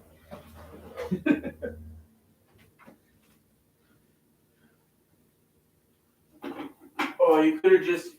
Oh, my bad. I just realized what you could have done and made our lives easier. Reheated what was in the bottom of the pot. Yeah, Oh well. it is what it is. We still need to figure out what to get for Lynn. Well, what is Lynn like? Church and her dog. That doesn't help. No, it doesn't. Can you send Lynn a message and ask her what she wants for Christmas? You know she's going to say nothing, right? Well, she doesn't have a choice. Just give us an idea, Lynn.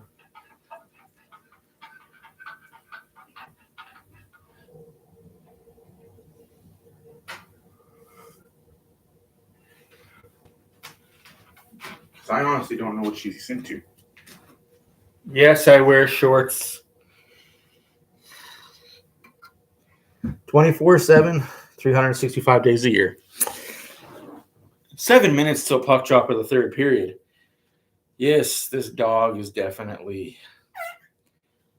what? Shoulder dog. No, it's a parrot dog. Okay, what do you want? It's not that burned. It's not actually on fire.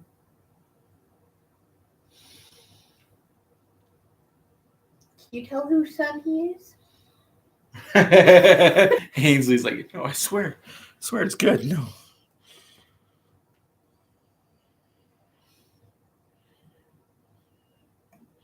Yeah, no. Yeah, Buffalo fine. Like, I hate to say it, but Buffalo are better off without Jack Eichel. They're better off without him. They're a better team, more well-rounded. Mhm. Well, that was a while ago. Yeah, and his coach let him have it. Oh, that's what that was about.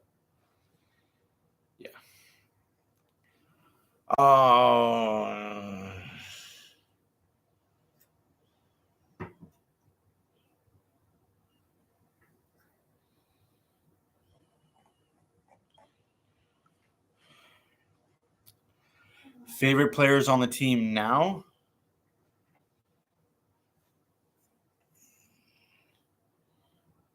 I mean, you're wearing one of the numbers.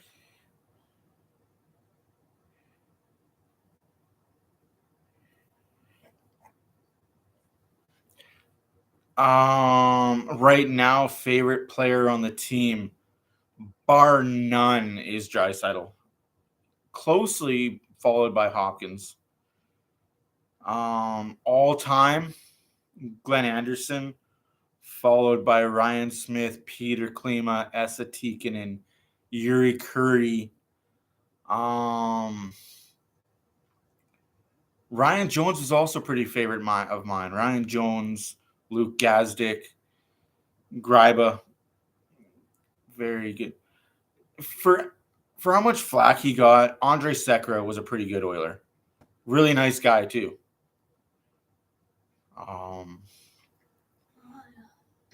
Yes, I know. I do have a picture of Pouliot, Sekera.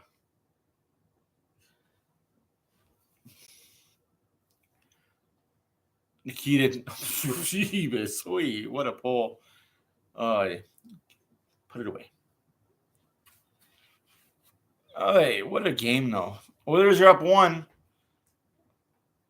You're just pulling like the mediocre of mediocre Oiler players at this point.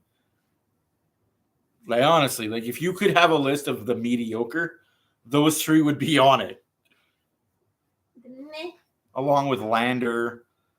Who was that other superstar? Omark. So do you care which brand and 1 or 2? I was just joking. I can wait till after the game. Seriously, I can wait till after the game. I'm good. I'm not making you drive to get me. That's stupid. Don't be silly. I'm not that type of person. Jesus. Make me get out of my car. Oh, Jesus. Ah. Ooh, shrimp. Oh, that's a pole and a half right there. Jesus. Oh.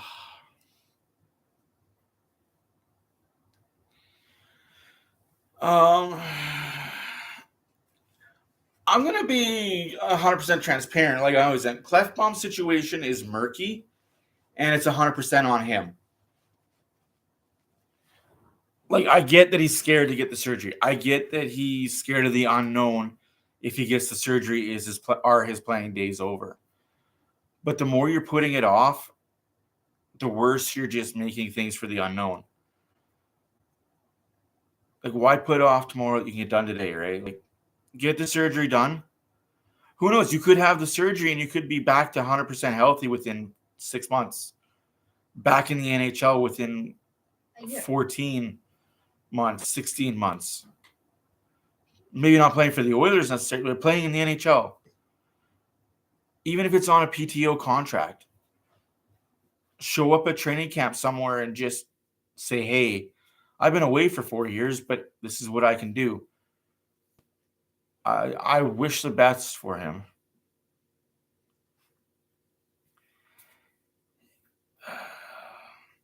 No, like, I really wish things would have been different. I don't know if it was because of COVID that he put off the surgery or what happened. It all seems very murky. And I don't like murky stuff because murky stuff becomes shady stuff. And shady stuff ends up being told in all tale books of behind the scenes of what really went on. Like the Grant Fuhrer story. Although anybody who was around during the 80s and early 90s knew that Grant Fuhrer had an addiction and was using drugs on the bench from time to time. Although, let's be honest, 95% of the Oilers probably were back then. 95% of the league probably was. No, I agree. Like, it was... That's why I mean, like, why not just get the surgery? That's what I mean. Like, if you have that quality of life that you can't even move without hurting, go get the surgery to better your quality of life. You may never play again, but you're improving your quality of life with the surgery. And that's all. Like, short term, it would suck. Absolutely, the short term, the first 3 to 6 months would suck. But then you've got years of your life. I've gone under a knife, and it's not fun, but it betters your life in the long run. Short term, it sucks because you can't do jack for 3 to 6 months. Yeah, I agree, but is that what he's going to do, though? Like, is he going to retire after he's done being paid by the Oilers on long term? I don't know.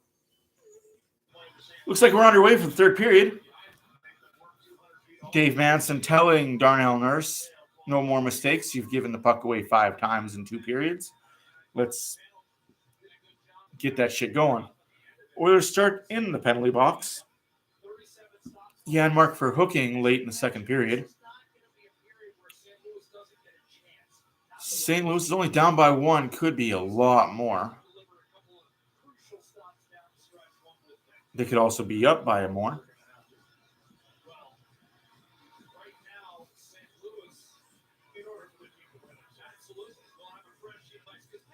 Early pull, Hyman, Skinner, because he's made some saves.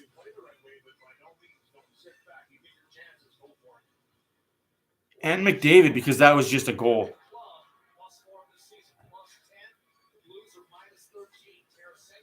Yeah. Barry again, but I just feel like I can't put Barry up there anymore because that guy has now become McDavid, Draisaitl, and Hopkins. Just expected old reliable. And we're underway. Oilers win the faceoff, dump it into the St. Louis zone. St. Louis takes the puck back up. 41 seconds left to go in the power play for St. Louis. 30 seconds into the third period. Shots are 17-15 for the Blues. Right? Hopefully somebody wakes up this period and I can put them as my 3 to spotlight.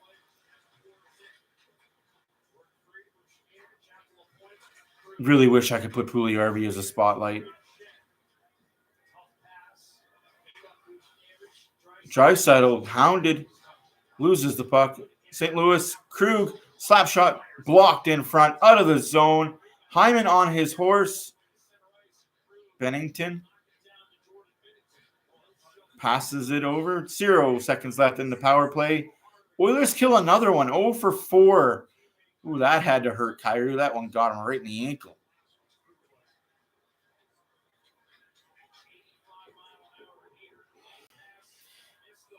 What I say about defense, and this goes for all defense and all forwards, if we're not talking about you in a bad way as a defenseman, you're doing your job. Ooh, right in the calf. Ooh, that hurts. Like, honestly, if you're a defenseman and you're not talked about, you're doing a good thing. Ow, ow, ow, ow, ow, ow, ow, ow.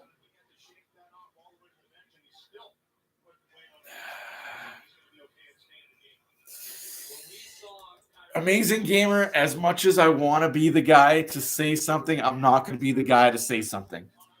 All I can say is enjoy your weekend. That's all I'm going to say is enjoy the weekend. There has... Oh, this sucks. Okay, so yes, it sucks, but we move on. Enjoy the weekend. It'll be an interesting 24 hours. We know Anaheim is here on Saturday at 2 o'clock. We know Anaheim has a few players the Oilers are looking at.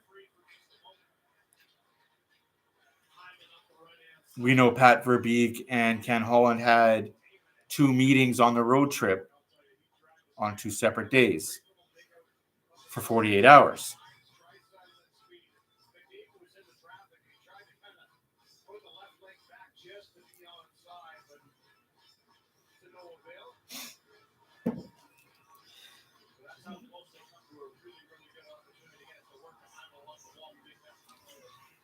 I agree. If there's a player coming back the Oilers can use, trade for sure. If it's for draft picks and for a player that we already have abundance of that won't help us now, then no, trade should not be made. Because he's not hurting the Oilers. He's not helping, but he's not hurting. 17 minutes left to play in the third period. 2-1 still Oilers, and looks like a penalty coming up against St. Louis. Ooh, the Oilers actually get a legit penalty. Remember, there was a wrong lineup and then too many men on the ice. Yeah. And if you're expecting Pugliarvi for Klingberg, that's not going to happen. Logistically, will not. Money doesn't make sense. Favorite team, not the Oilers. Oof. Favorite team that's not the Oilers. I'd have to say the Islanders, actually. Like, I really do like the way the Islanders have been set up. Put that crap away. Put it away. It does not belong on my channel. I will burn it.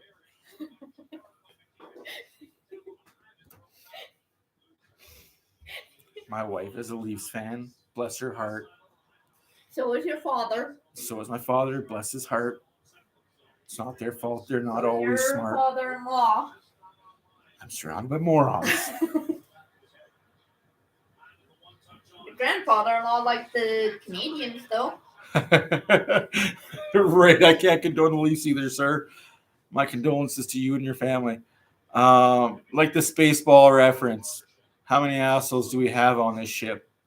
I'm surrounded by assholes. That's how I feel with all the Leaf fans in my family. Well, your brother's is... Shot saved by Binnington. Oilers on the power play for a minute. Oilers, Wild, Leafs, Preds, Isles. Draisaitl shot off the post. Oh, that's inches. That's a pretty good top 5. For me, it's always been the Oilers, the Islanders. For a while, I was a really, really big fan of Anaheim.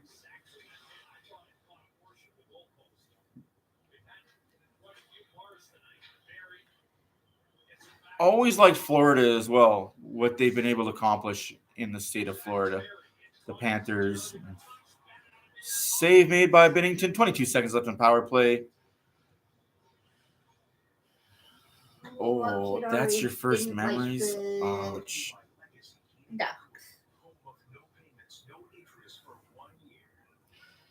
Those are harsh memories, the 06 season. That's a tough memory because then you thought that they'd go back and be a good team. All it took was one guy sleeping with a reporter and his wife finding out about it. Ruined that whole 07 team, 08 team. Bolts, Bruins, and Pens are your least favorite. My least favorite teams are Capitals, Flames, and Canadians.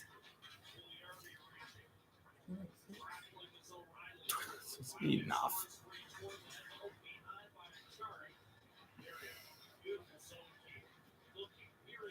Yeah, Flames are very high up there too, but to be expected, Battle of Alberta, right? So yeah, it's the Flames, the Golden Knights, and the toilet seats. Washington is 4th.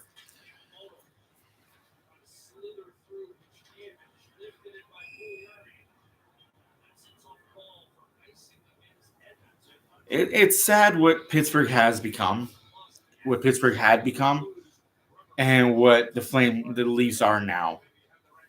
Such a great regular season team. Just can't figure it out.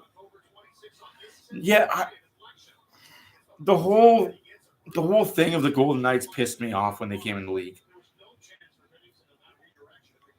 And it's good to see they're struggling. This year, they're not as good as their record says.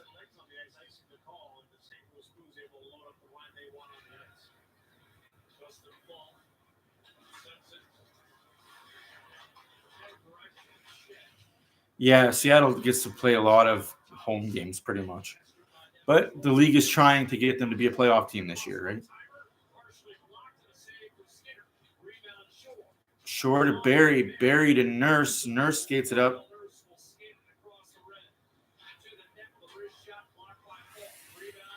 Because they haven't been in the league long enough. They haven't won anything.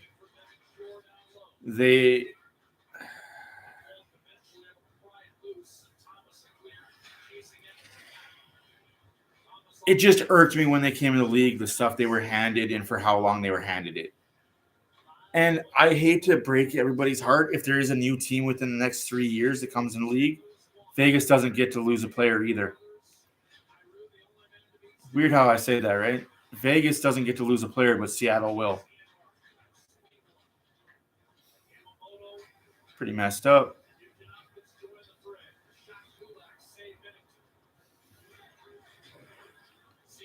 Their ownership group worked a pretty sweet deal with the NHL. I can't get mad at the hustle that their ownership group gave the NHL.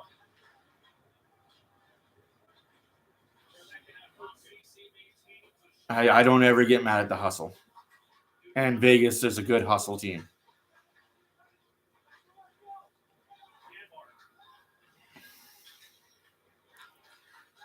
I just don't think that's sustainable in that crowd of transients.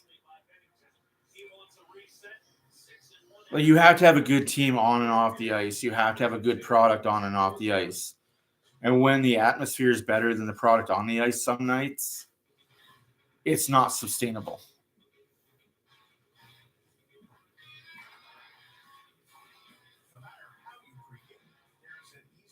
Like, look at Carolina for a long time. The atmosphere off the ice was amazing. The Hurricanes know how to throw a party.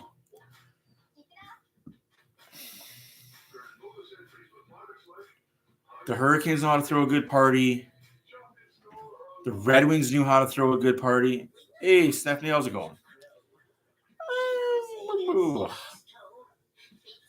That's one thing I don't like about Canadian cities is we're not a good party city for game atmosphere.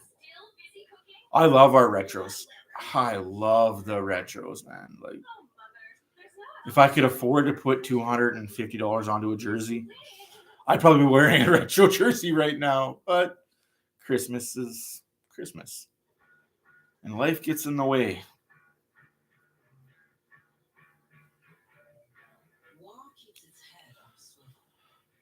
What are the retros you guys don't like? I'm not a fan of the retro slug. I think the color scheme could have been better. Dude, if you get a Hyman jersey, definitely go retro Hyman jersey. Uh-huh. Like, I might steal it. I honestly think the next jersey I'm getting is a Hyman jersey, in all honesty. I really am a big fan of Hyman. Yeah. I don't know what Chicago and Detroit were thinking with those jerseys. The Maple Leafs aren't really a retro, but they've only had 2 logos their entire existence.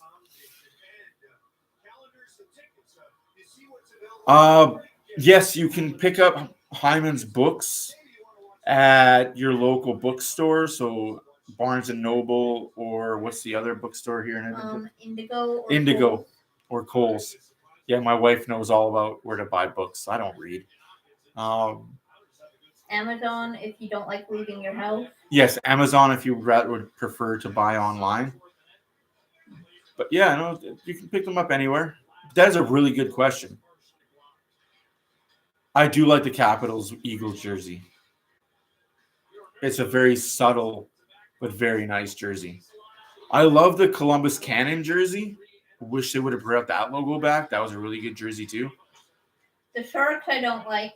Yeah, I don't like the seals or the straight up teal.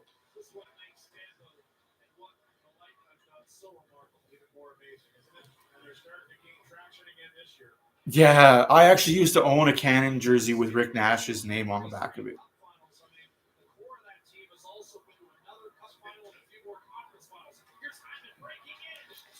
Hyman, oh, almost got his second goal of the game, 5th goal in 2 nights. 12 minutes left to play in the third period. 2-1 Edmonton, 21-19 are your shots for the Oilers. Nurse bats the puck away, calls fair catch. Nurse and Cece are your defensive pair. Good play by Cece on the side of the net. Draisaitl skates the puck out. He's up the wing. Draisaitl has Hyman up the middle. Just a little soft dump into the corner. Loses the puck out front to McDavid. Cannot handle the bouncing puck. Imagine if he would have sniped that one home. Would have gave him 2s. Draisaitl high and wide. Again, if this was football, field goal is good.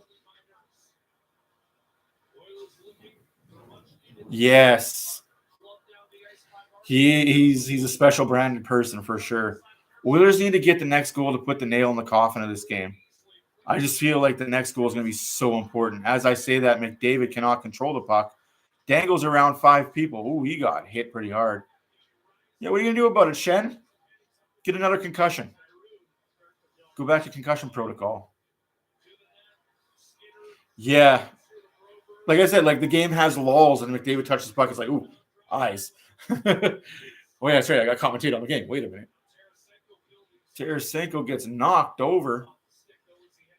Derek Ryan at the blue line. Dumps in for Kostin. Kostin takes 2-on-1. Held in by Derek Ryan into the corner to nobody, unfortunately. He is like, ooh. You're very welcome, Stephanie. Like anything you can ask, we can provide. Within reason, yes. We're here to help. They are, but it's the type of game St. Louis plays. Very sit back, wait for you to make a mistake. A lot like Minnesota. They sit back and wait for you to make a mistake. Shot, rebound, way high. Fair catch for St. Louis. Shot, rebound into the corner. Thankfully, the Oilers D are clearing up the rebounds that Skinner is leaving. Good defense right now. And out of the zone, but it touches glass.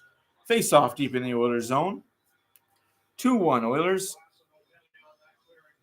I mean, like, the Detroit jersey does look gross when you think about compared to the other reverse retro jerseys. It looks like a Chicago Blackhawks jersey. But, the Detroit Red Wings jersey. But It looks like the Chicago Blackhawks jersey. But it's going back to when their wives had to hand knit their sweaters. Paid labor, I guess.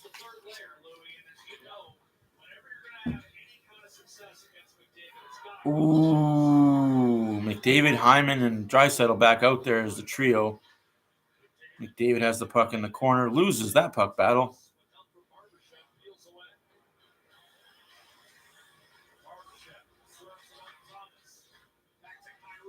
Yeah, I can't wait for the Oilers to be healthy and a team that you can say that about every line.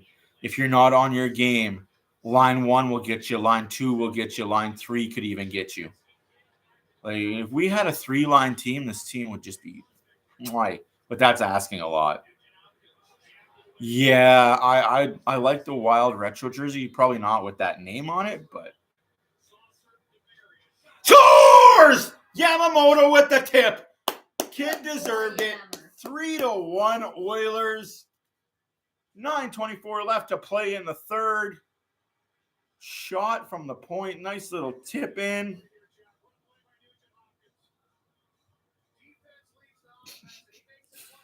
Yamo's a star. Sorry. Yeah, when I'm upstairs, I watch on my big screen TV and I'm with Shaw and they're like right on point. But when I'm downstairs, I'm 45 seconds behind you guys.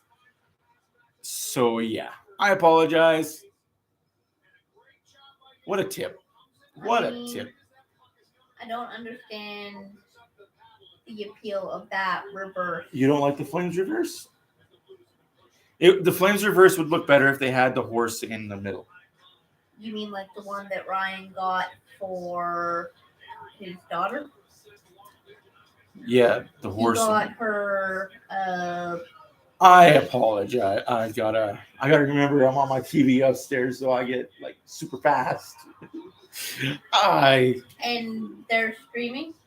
Well, no, it's just Shaw for some whatever reason is ahead. Telus is a little behind. That's because Tellus is stupid. Because Tellus. Yeah, also, that's what my wife was just showing me. She's not a fan of the Calgary jersey, and just like that, it's 3-2. Yikes! Yeah, could be a game, folks.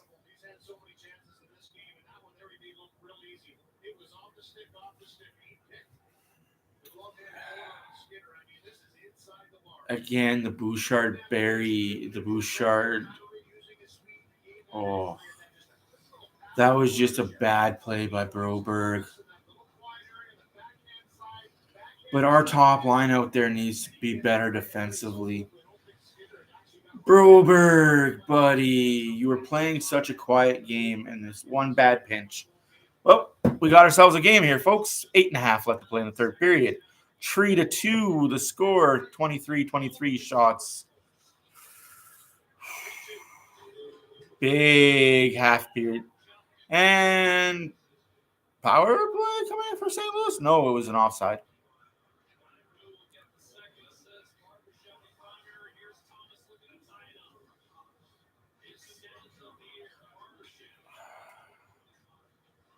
Yeah, that was a great shot. Doesn't happen if the defenseman leaves his position, though. If you as a defenseman just play in front of your net, there was no need for Broberg to go attack the corner or the sidewall at all. Jeez. Well, it's going to be an interesting final half of the period for sure.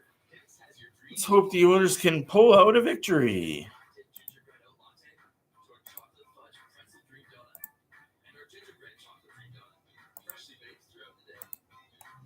Second.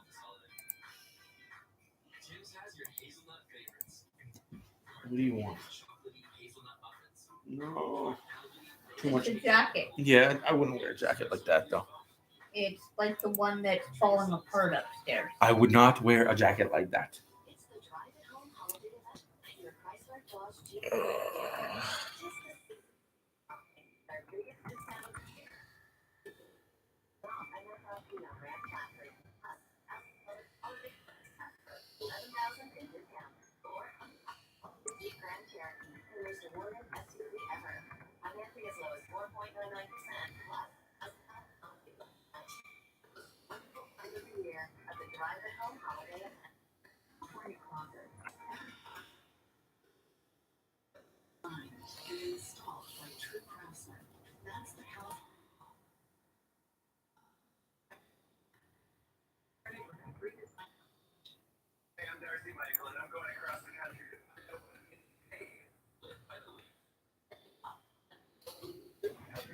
Here's a poll for you guys.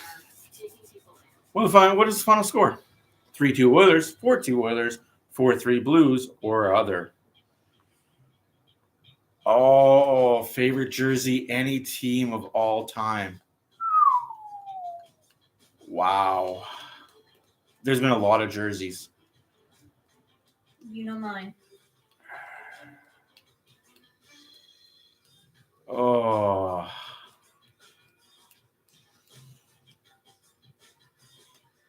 That's top 5 for sure for me.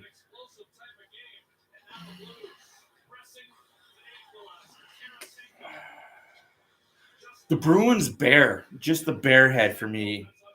That's always been a pretty good jersey for me. The black Bruins bear. I mean the one that Not the yellow old school duck jerseys. Yeah, those are nice too, Chase. They're very, very good pull on that. The Bruins jerseys have always been pretty cool to me. I like a lot of the AHL type jerseys, like the Milwaukee Admirals third jersey. Love that jersey. The Bayco's jerseys. I love the Bakerfield jerseys. There's so many sweet jerseys that have come out. Just, Todd McFarlane's original. yeah, that's already been like just so many. The Columbus Blue Jackets cannon jersey.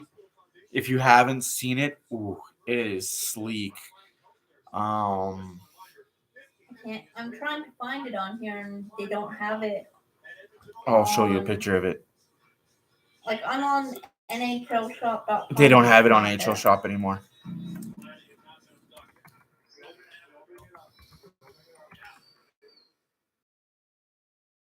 Here, I'll show you. It was a 1 year, one-off type jersey.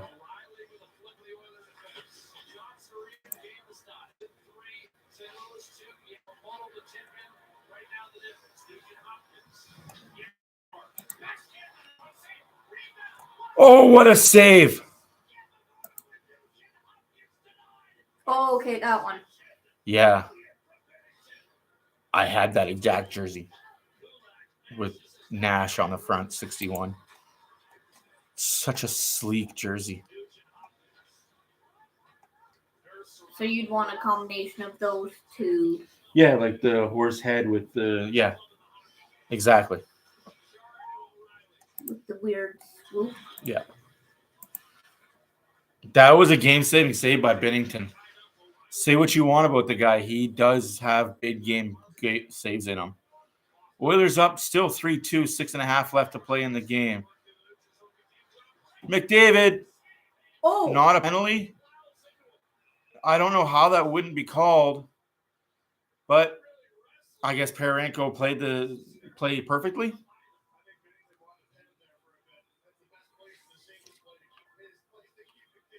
Face off deep in St. Louis zone. well, they're not lying. It's the safest place to have McDavid if he's on the ice.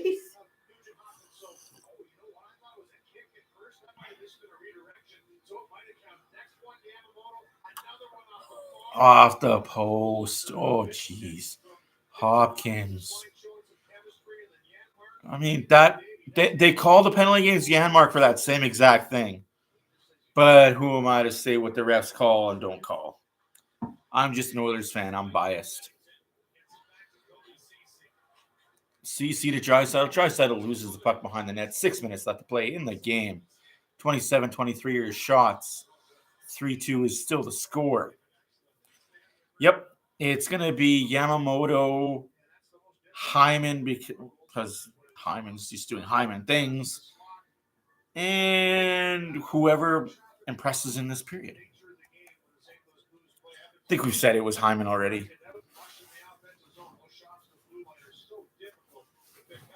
We'll see how the next 6 minutes goes. Could be somebody right off the board. I really hope it's a Kulak or a Puljujärvi. I want it. I really want Puljujärvi to have a really solid. Yes, we do. We also talk about trades and news, month reviews and month previews. Saved by Skinner. Rebound saved by Skinner. St. Louis now controls. Blocked by Nurse. Unfortunately, it went to a Blues player. Thomas controls to Kyrou, to Falk. Krug shots blocked and out of the zone. Like that. Thank you for everybody watching. Thank you for the likes. Also, a big video coming up in a little bit for the 50 subscribers. Appreciate you so much. We will definitely get a Discord as soon as we grow the community. I don't know how Discord works. Never really been on it, so yeah, there's that. Shot from center ice. Ooh. Yes, at 48. Well, I'm glad you know what to do with Discord. Look at you, Mr. Fancy. No, I appreciate you, Braden. I really do. What did I try and send you? Ah. If I can't laugh, I cry. And if I cry, it's not good. Janmark to Hopkins. Hopkins back to CC. CC shot wide. Janmark has the puck.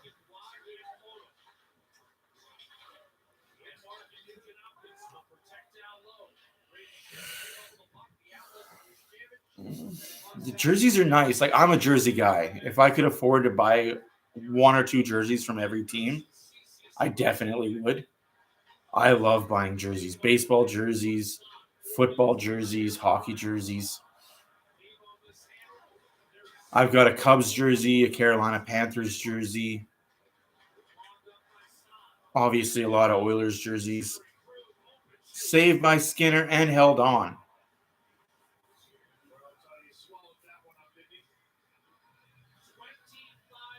3:50 left to play in the game so far. 25 stops for Skinner.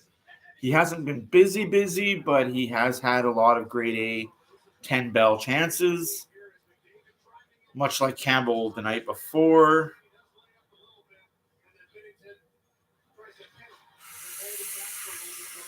Yeah. Do we go after a big? Like, you gotta say that McDavid goal was definitely needs to be talked about because that was a beauty. Nothing going on the power play, and he's just like, hold my beer, I got this. Honestly. So I'm just going to go Skinner, Yamamoto. He's got 3 assists. Such a quiet night for Barry. Wow. Okay. Yeah, that man's quietly having himself a season.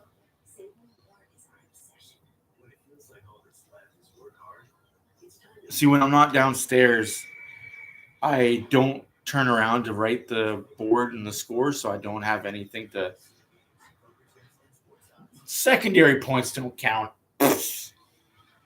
They just throw those around all willy-nilly.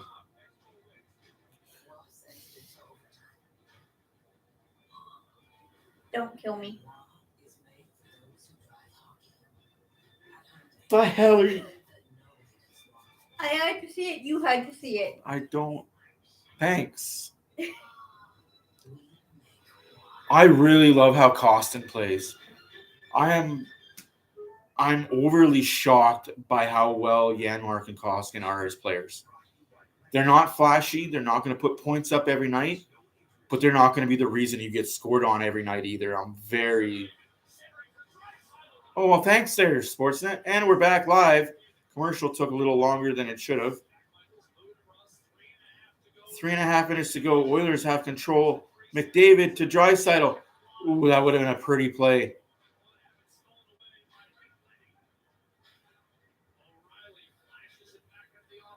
Into the Oilers zone, blocked by Barry.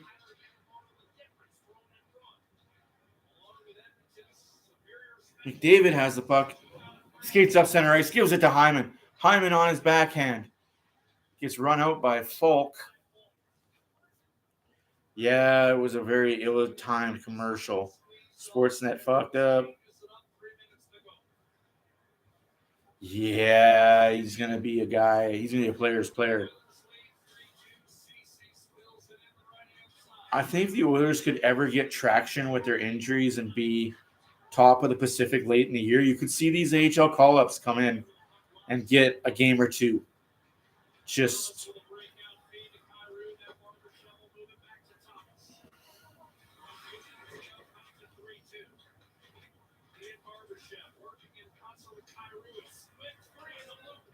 Ooh.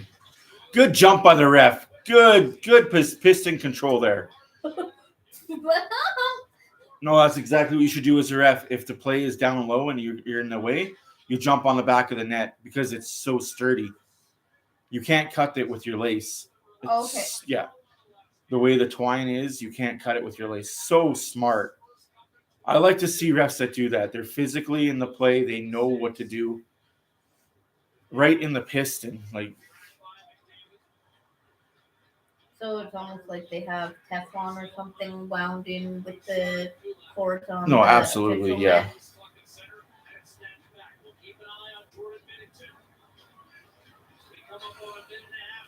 Minute and a half to play in the third period. Shots are 27-27. Scores 3-2-4 is the Oilers. Skinner. Empty net. Oh, that's icing. Nope.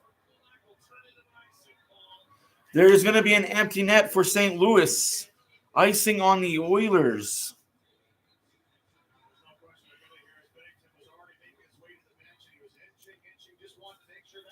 So when I say Maxime Comtois, is he not a Domi type player that can score Uh-huh. when needed? If put in a proper situation, like I think he would be in Edmonton.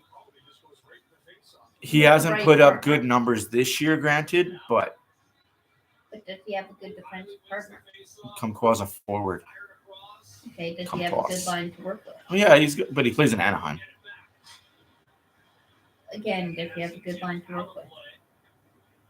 But is that not what the Oilers need? Is a gritty player that's big, that can help in the defensive zone from time to time? Yeah, seeing as we already have 4 forwards on one line. It's tough. Like I really hope. Yeah, years back. Like just thinking about that years back, eh? Like just thinking about that World Cup team, World Junior team, years back.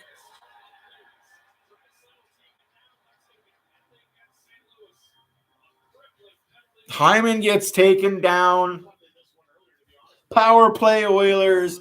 A minute to go in the game. I don't want to say play La Bamba, baby, but we're starting up the band. Jinx it. We're starting up the band. We're playing some chords on the guitar. Giving the drum a little strum. Yeah, I agree. Any trade for Pugliarvi will be a loss. But we can minimize the loss by getting a player to play now instead of may never play for this team. Oh, Mac T, if only you knew how to be a better coach for the Oilers. Oy. I understand the fan base being mad. Good guy off the ice. 100% great guy off the ice. But you get paid to be on the ice. And that's why I think Evander Kane is going to be a well-loved player. Great on and off the ice. Draisaitl gets tripped with no call, but we don't expect that. 40 seconds left. St. Louis comes away with the puck deep in the Oilers zone. 29 seconds. Let's just not blow this game. We don't need to score. We just don't need to get scored on. Nurse has it. Skates behind the net with 25. Giveaway by Nurse. No, you doodle diddle bat. Scores! St. Louis ties the game up late in the third period by a Darnell Nurse giveaway. You.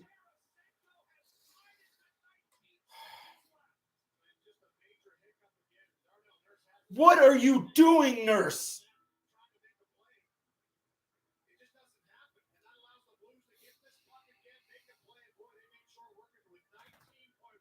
Why is he on the power play?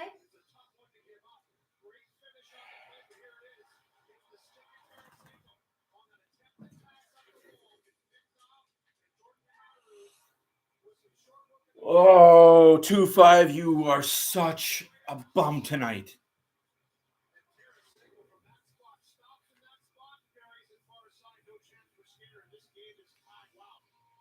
Tie game. Oilers are still on a power play. If it goes into overtime, Oilers still have a 4-on-3 power play. We're better 3-on-3, but hey, we'll see what happens. 16 seconds left. Oilers lose the face-off. Puck deep in the Oilers zone. 13, I guess. Kulak is just going to run the timeout. Shouldn't even got to 3-3. What a joke. Hyman just passes to lose the puck. We're going to overtime. Oilers are undefeated in overtime this year. Oh, Nurse is hanging his head.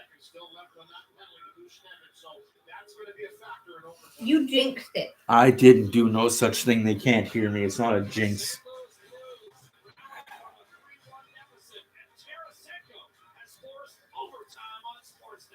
Oh, good Lord. Something positive about Nurse? I can't right now.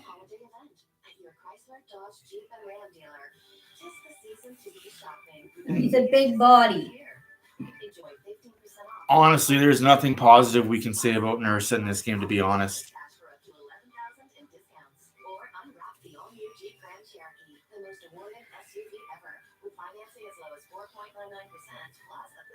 I get that, but there were so many calls that weren't called. Yeah, it's you need to call the penalties that are penalties. If you're calling it one way, call it both ways. Yeah. You can't say anything. This game is one of those games you can't say anything nice about Nurse. Past games, he's played okay. Today, he's the main reason for 2 of the 3 goals. Oh, well, power play to start the overtime. We know how deadly the Oilers are on the power play. We know how deadly the Oilers are in overtime. Sucks we gave them a point, but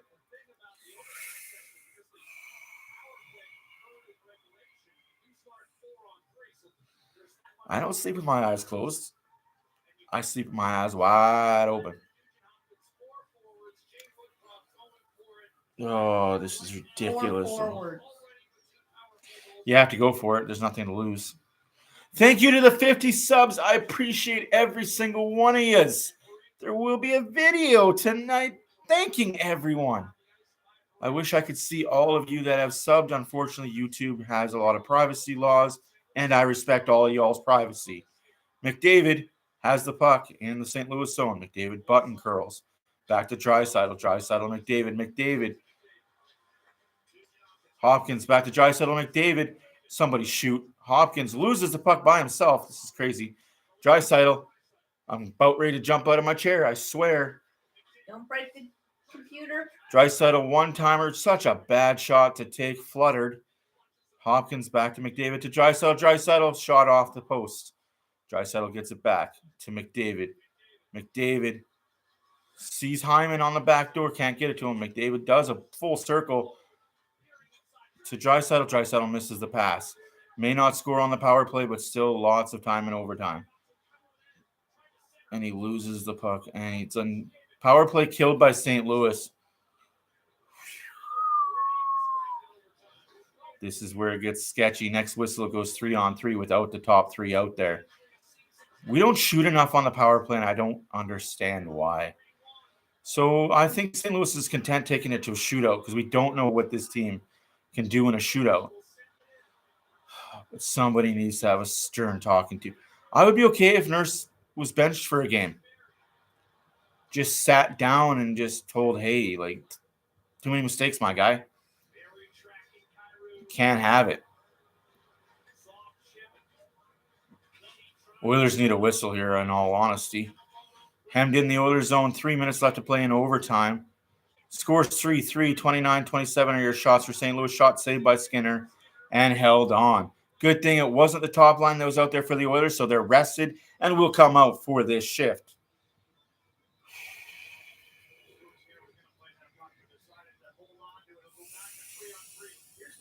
Okay, so why were we still 4-on-3? Because you can't switch to the whistle. So the guy comes out of the box and it's just 4-on-4 until there's a whistle. That's why. Oh, he's going to be a punching bag for the next 2 days. For the next 48 hours, Nurse is going to be the Oilers media punching bag and social media punching bag. There's also a good chance he's going to be told to strap on pads and block pucks. I don't know. Like this guy, I appreciate the hard work he does when he does hard work, but the monkey mistakes that he makes is just mind-boggling. Just the plain boneheaded mistakes you make.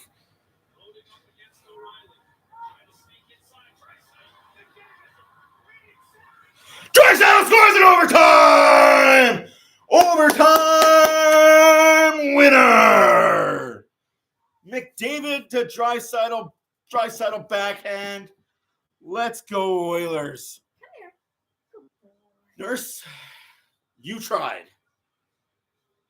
Binnington is pissed. He had no help in front on that one. That could have been a clusterfuck, though, with McDavid Draisaitl. That didn't look crisp at all. Oh, my goodness. Someone else wants a snuggle. He ain't getting no snuggles. Oi. Challenging for what?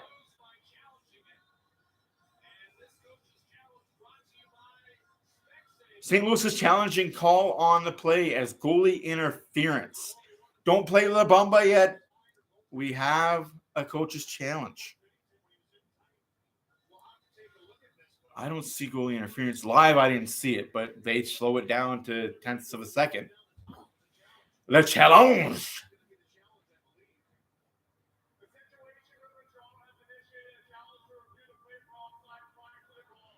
Offside. No, the Situation Room is challenging. All goals in overtime are challenged by the Situation Room. So if that was allowed in the playoffs by Makar, and he was way offside, that should be allowed in this situation. But we all know the Oilers got screwed in the playoffs twice.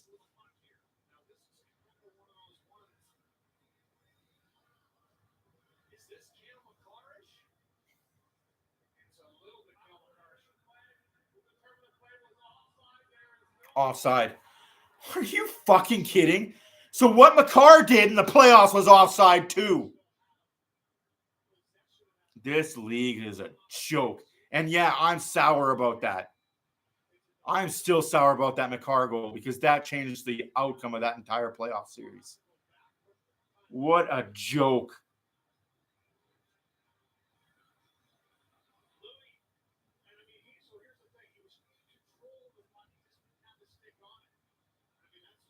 You are a joke of a league. And we're going to hear about it all weekend now. Makar goal, McDavid no goal. All right. All we want as fans is consistency. If you're going to be consistently shit, be consistently shit. Oh, that's offside too, ref. Same play. Fucking score here. Two-hand slash. What the? Oh, that's embarrassing.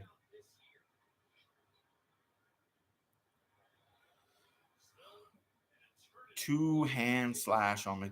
I'm just sick of seeing McDavid's hands be slashed.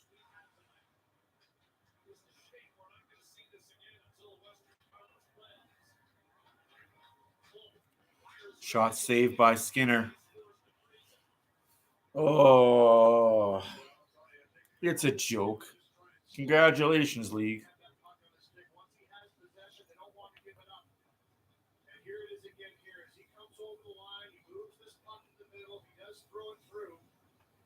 Just trying to block the stick of O'Reilly. So he's in control of that puck, but he's just not allowing him to touch it. But in the process, before the puck, he's offside. Yamamoto. Kulak has the puck with speed. Going around Krug. What a goal that would be for Kulak. Kulak continues with the puck. He has time and space. Kulak to Hopkins. Hopkins.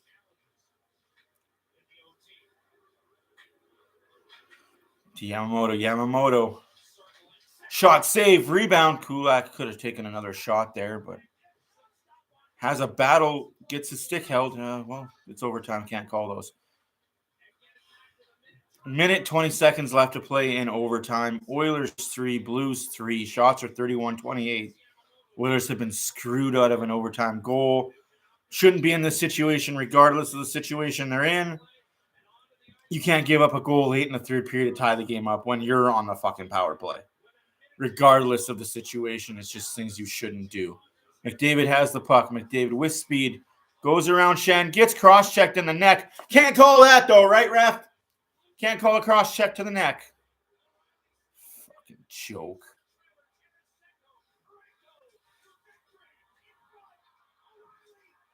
What a save by Bouchard. Bouchard just saves the game.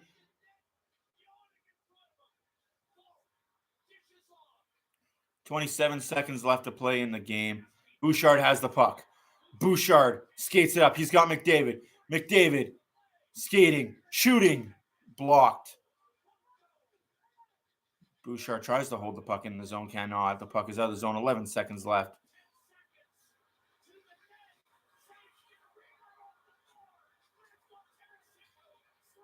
And we go to a shootout. What a fucking joke.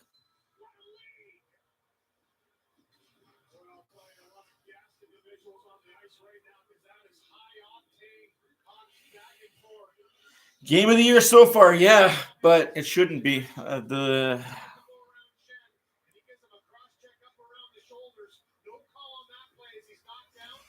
I don't know what 97 in blue needs to do to get a call from the ref on a good fucking night.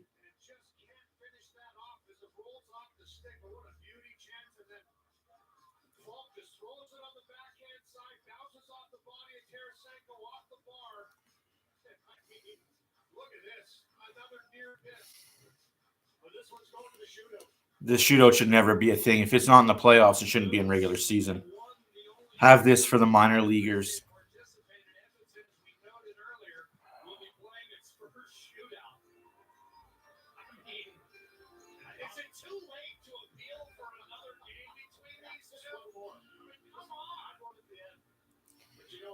Yeah, I'd be pissed if I was Connor McDavid too. So how many times are you going to call penalties against us for fucking literally nothing?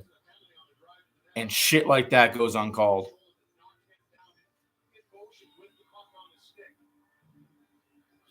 Yeah, I hate how the World Cup is being decided in shootouts more nights than not. It's always advantage shooter in the World Cup because your nets are 20 feet high, but 20, 40 feet long. If you can't score in a soccer shootout, you got problems.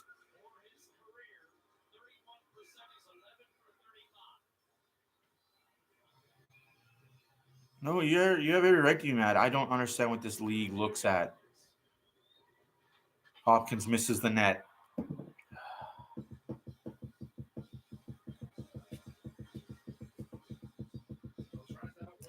Big save coming for Skinner here.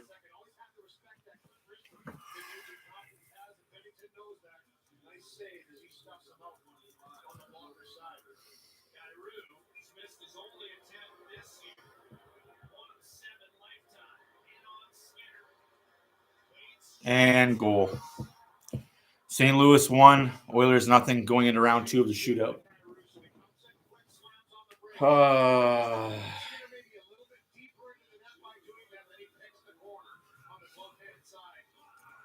McDavid is shooter number 2 for the Oilers. Needs to score here.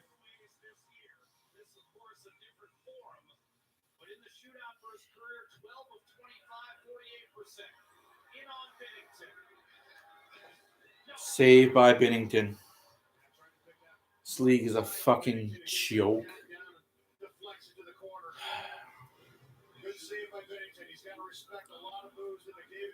Braden, the headline should say Oilers got screwed. There's no way around it. Oilers got screwed.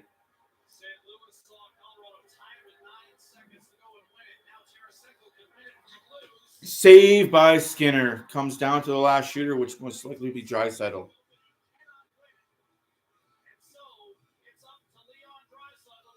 A win here would have put the Oilers in second place in the Pacific Division. Draisaitl here to extend the shootout. And save Binnington. Fuck you, NHL. Binnington is a shootout goalie.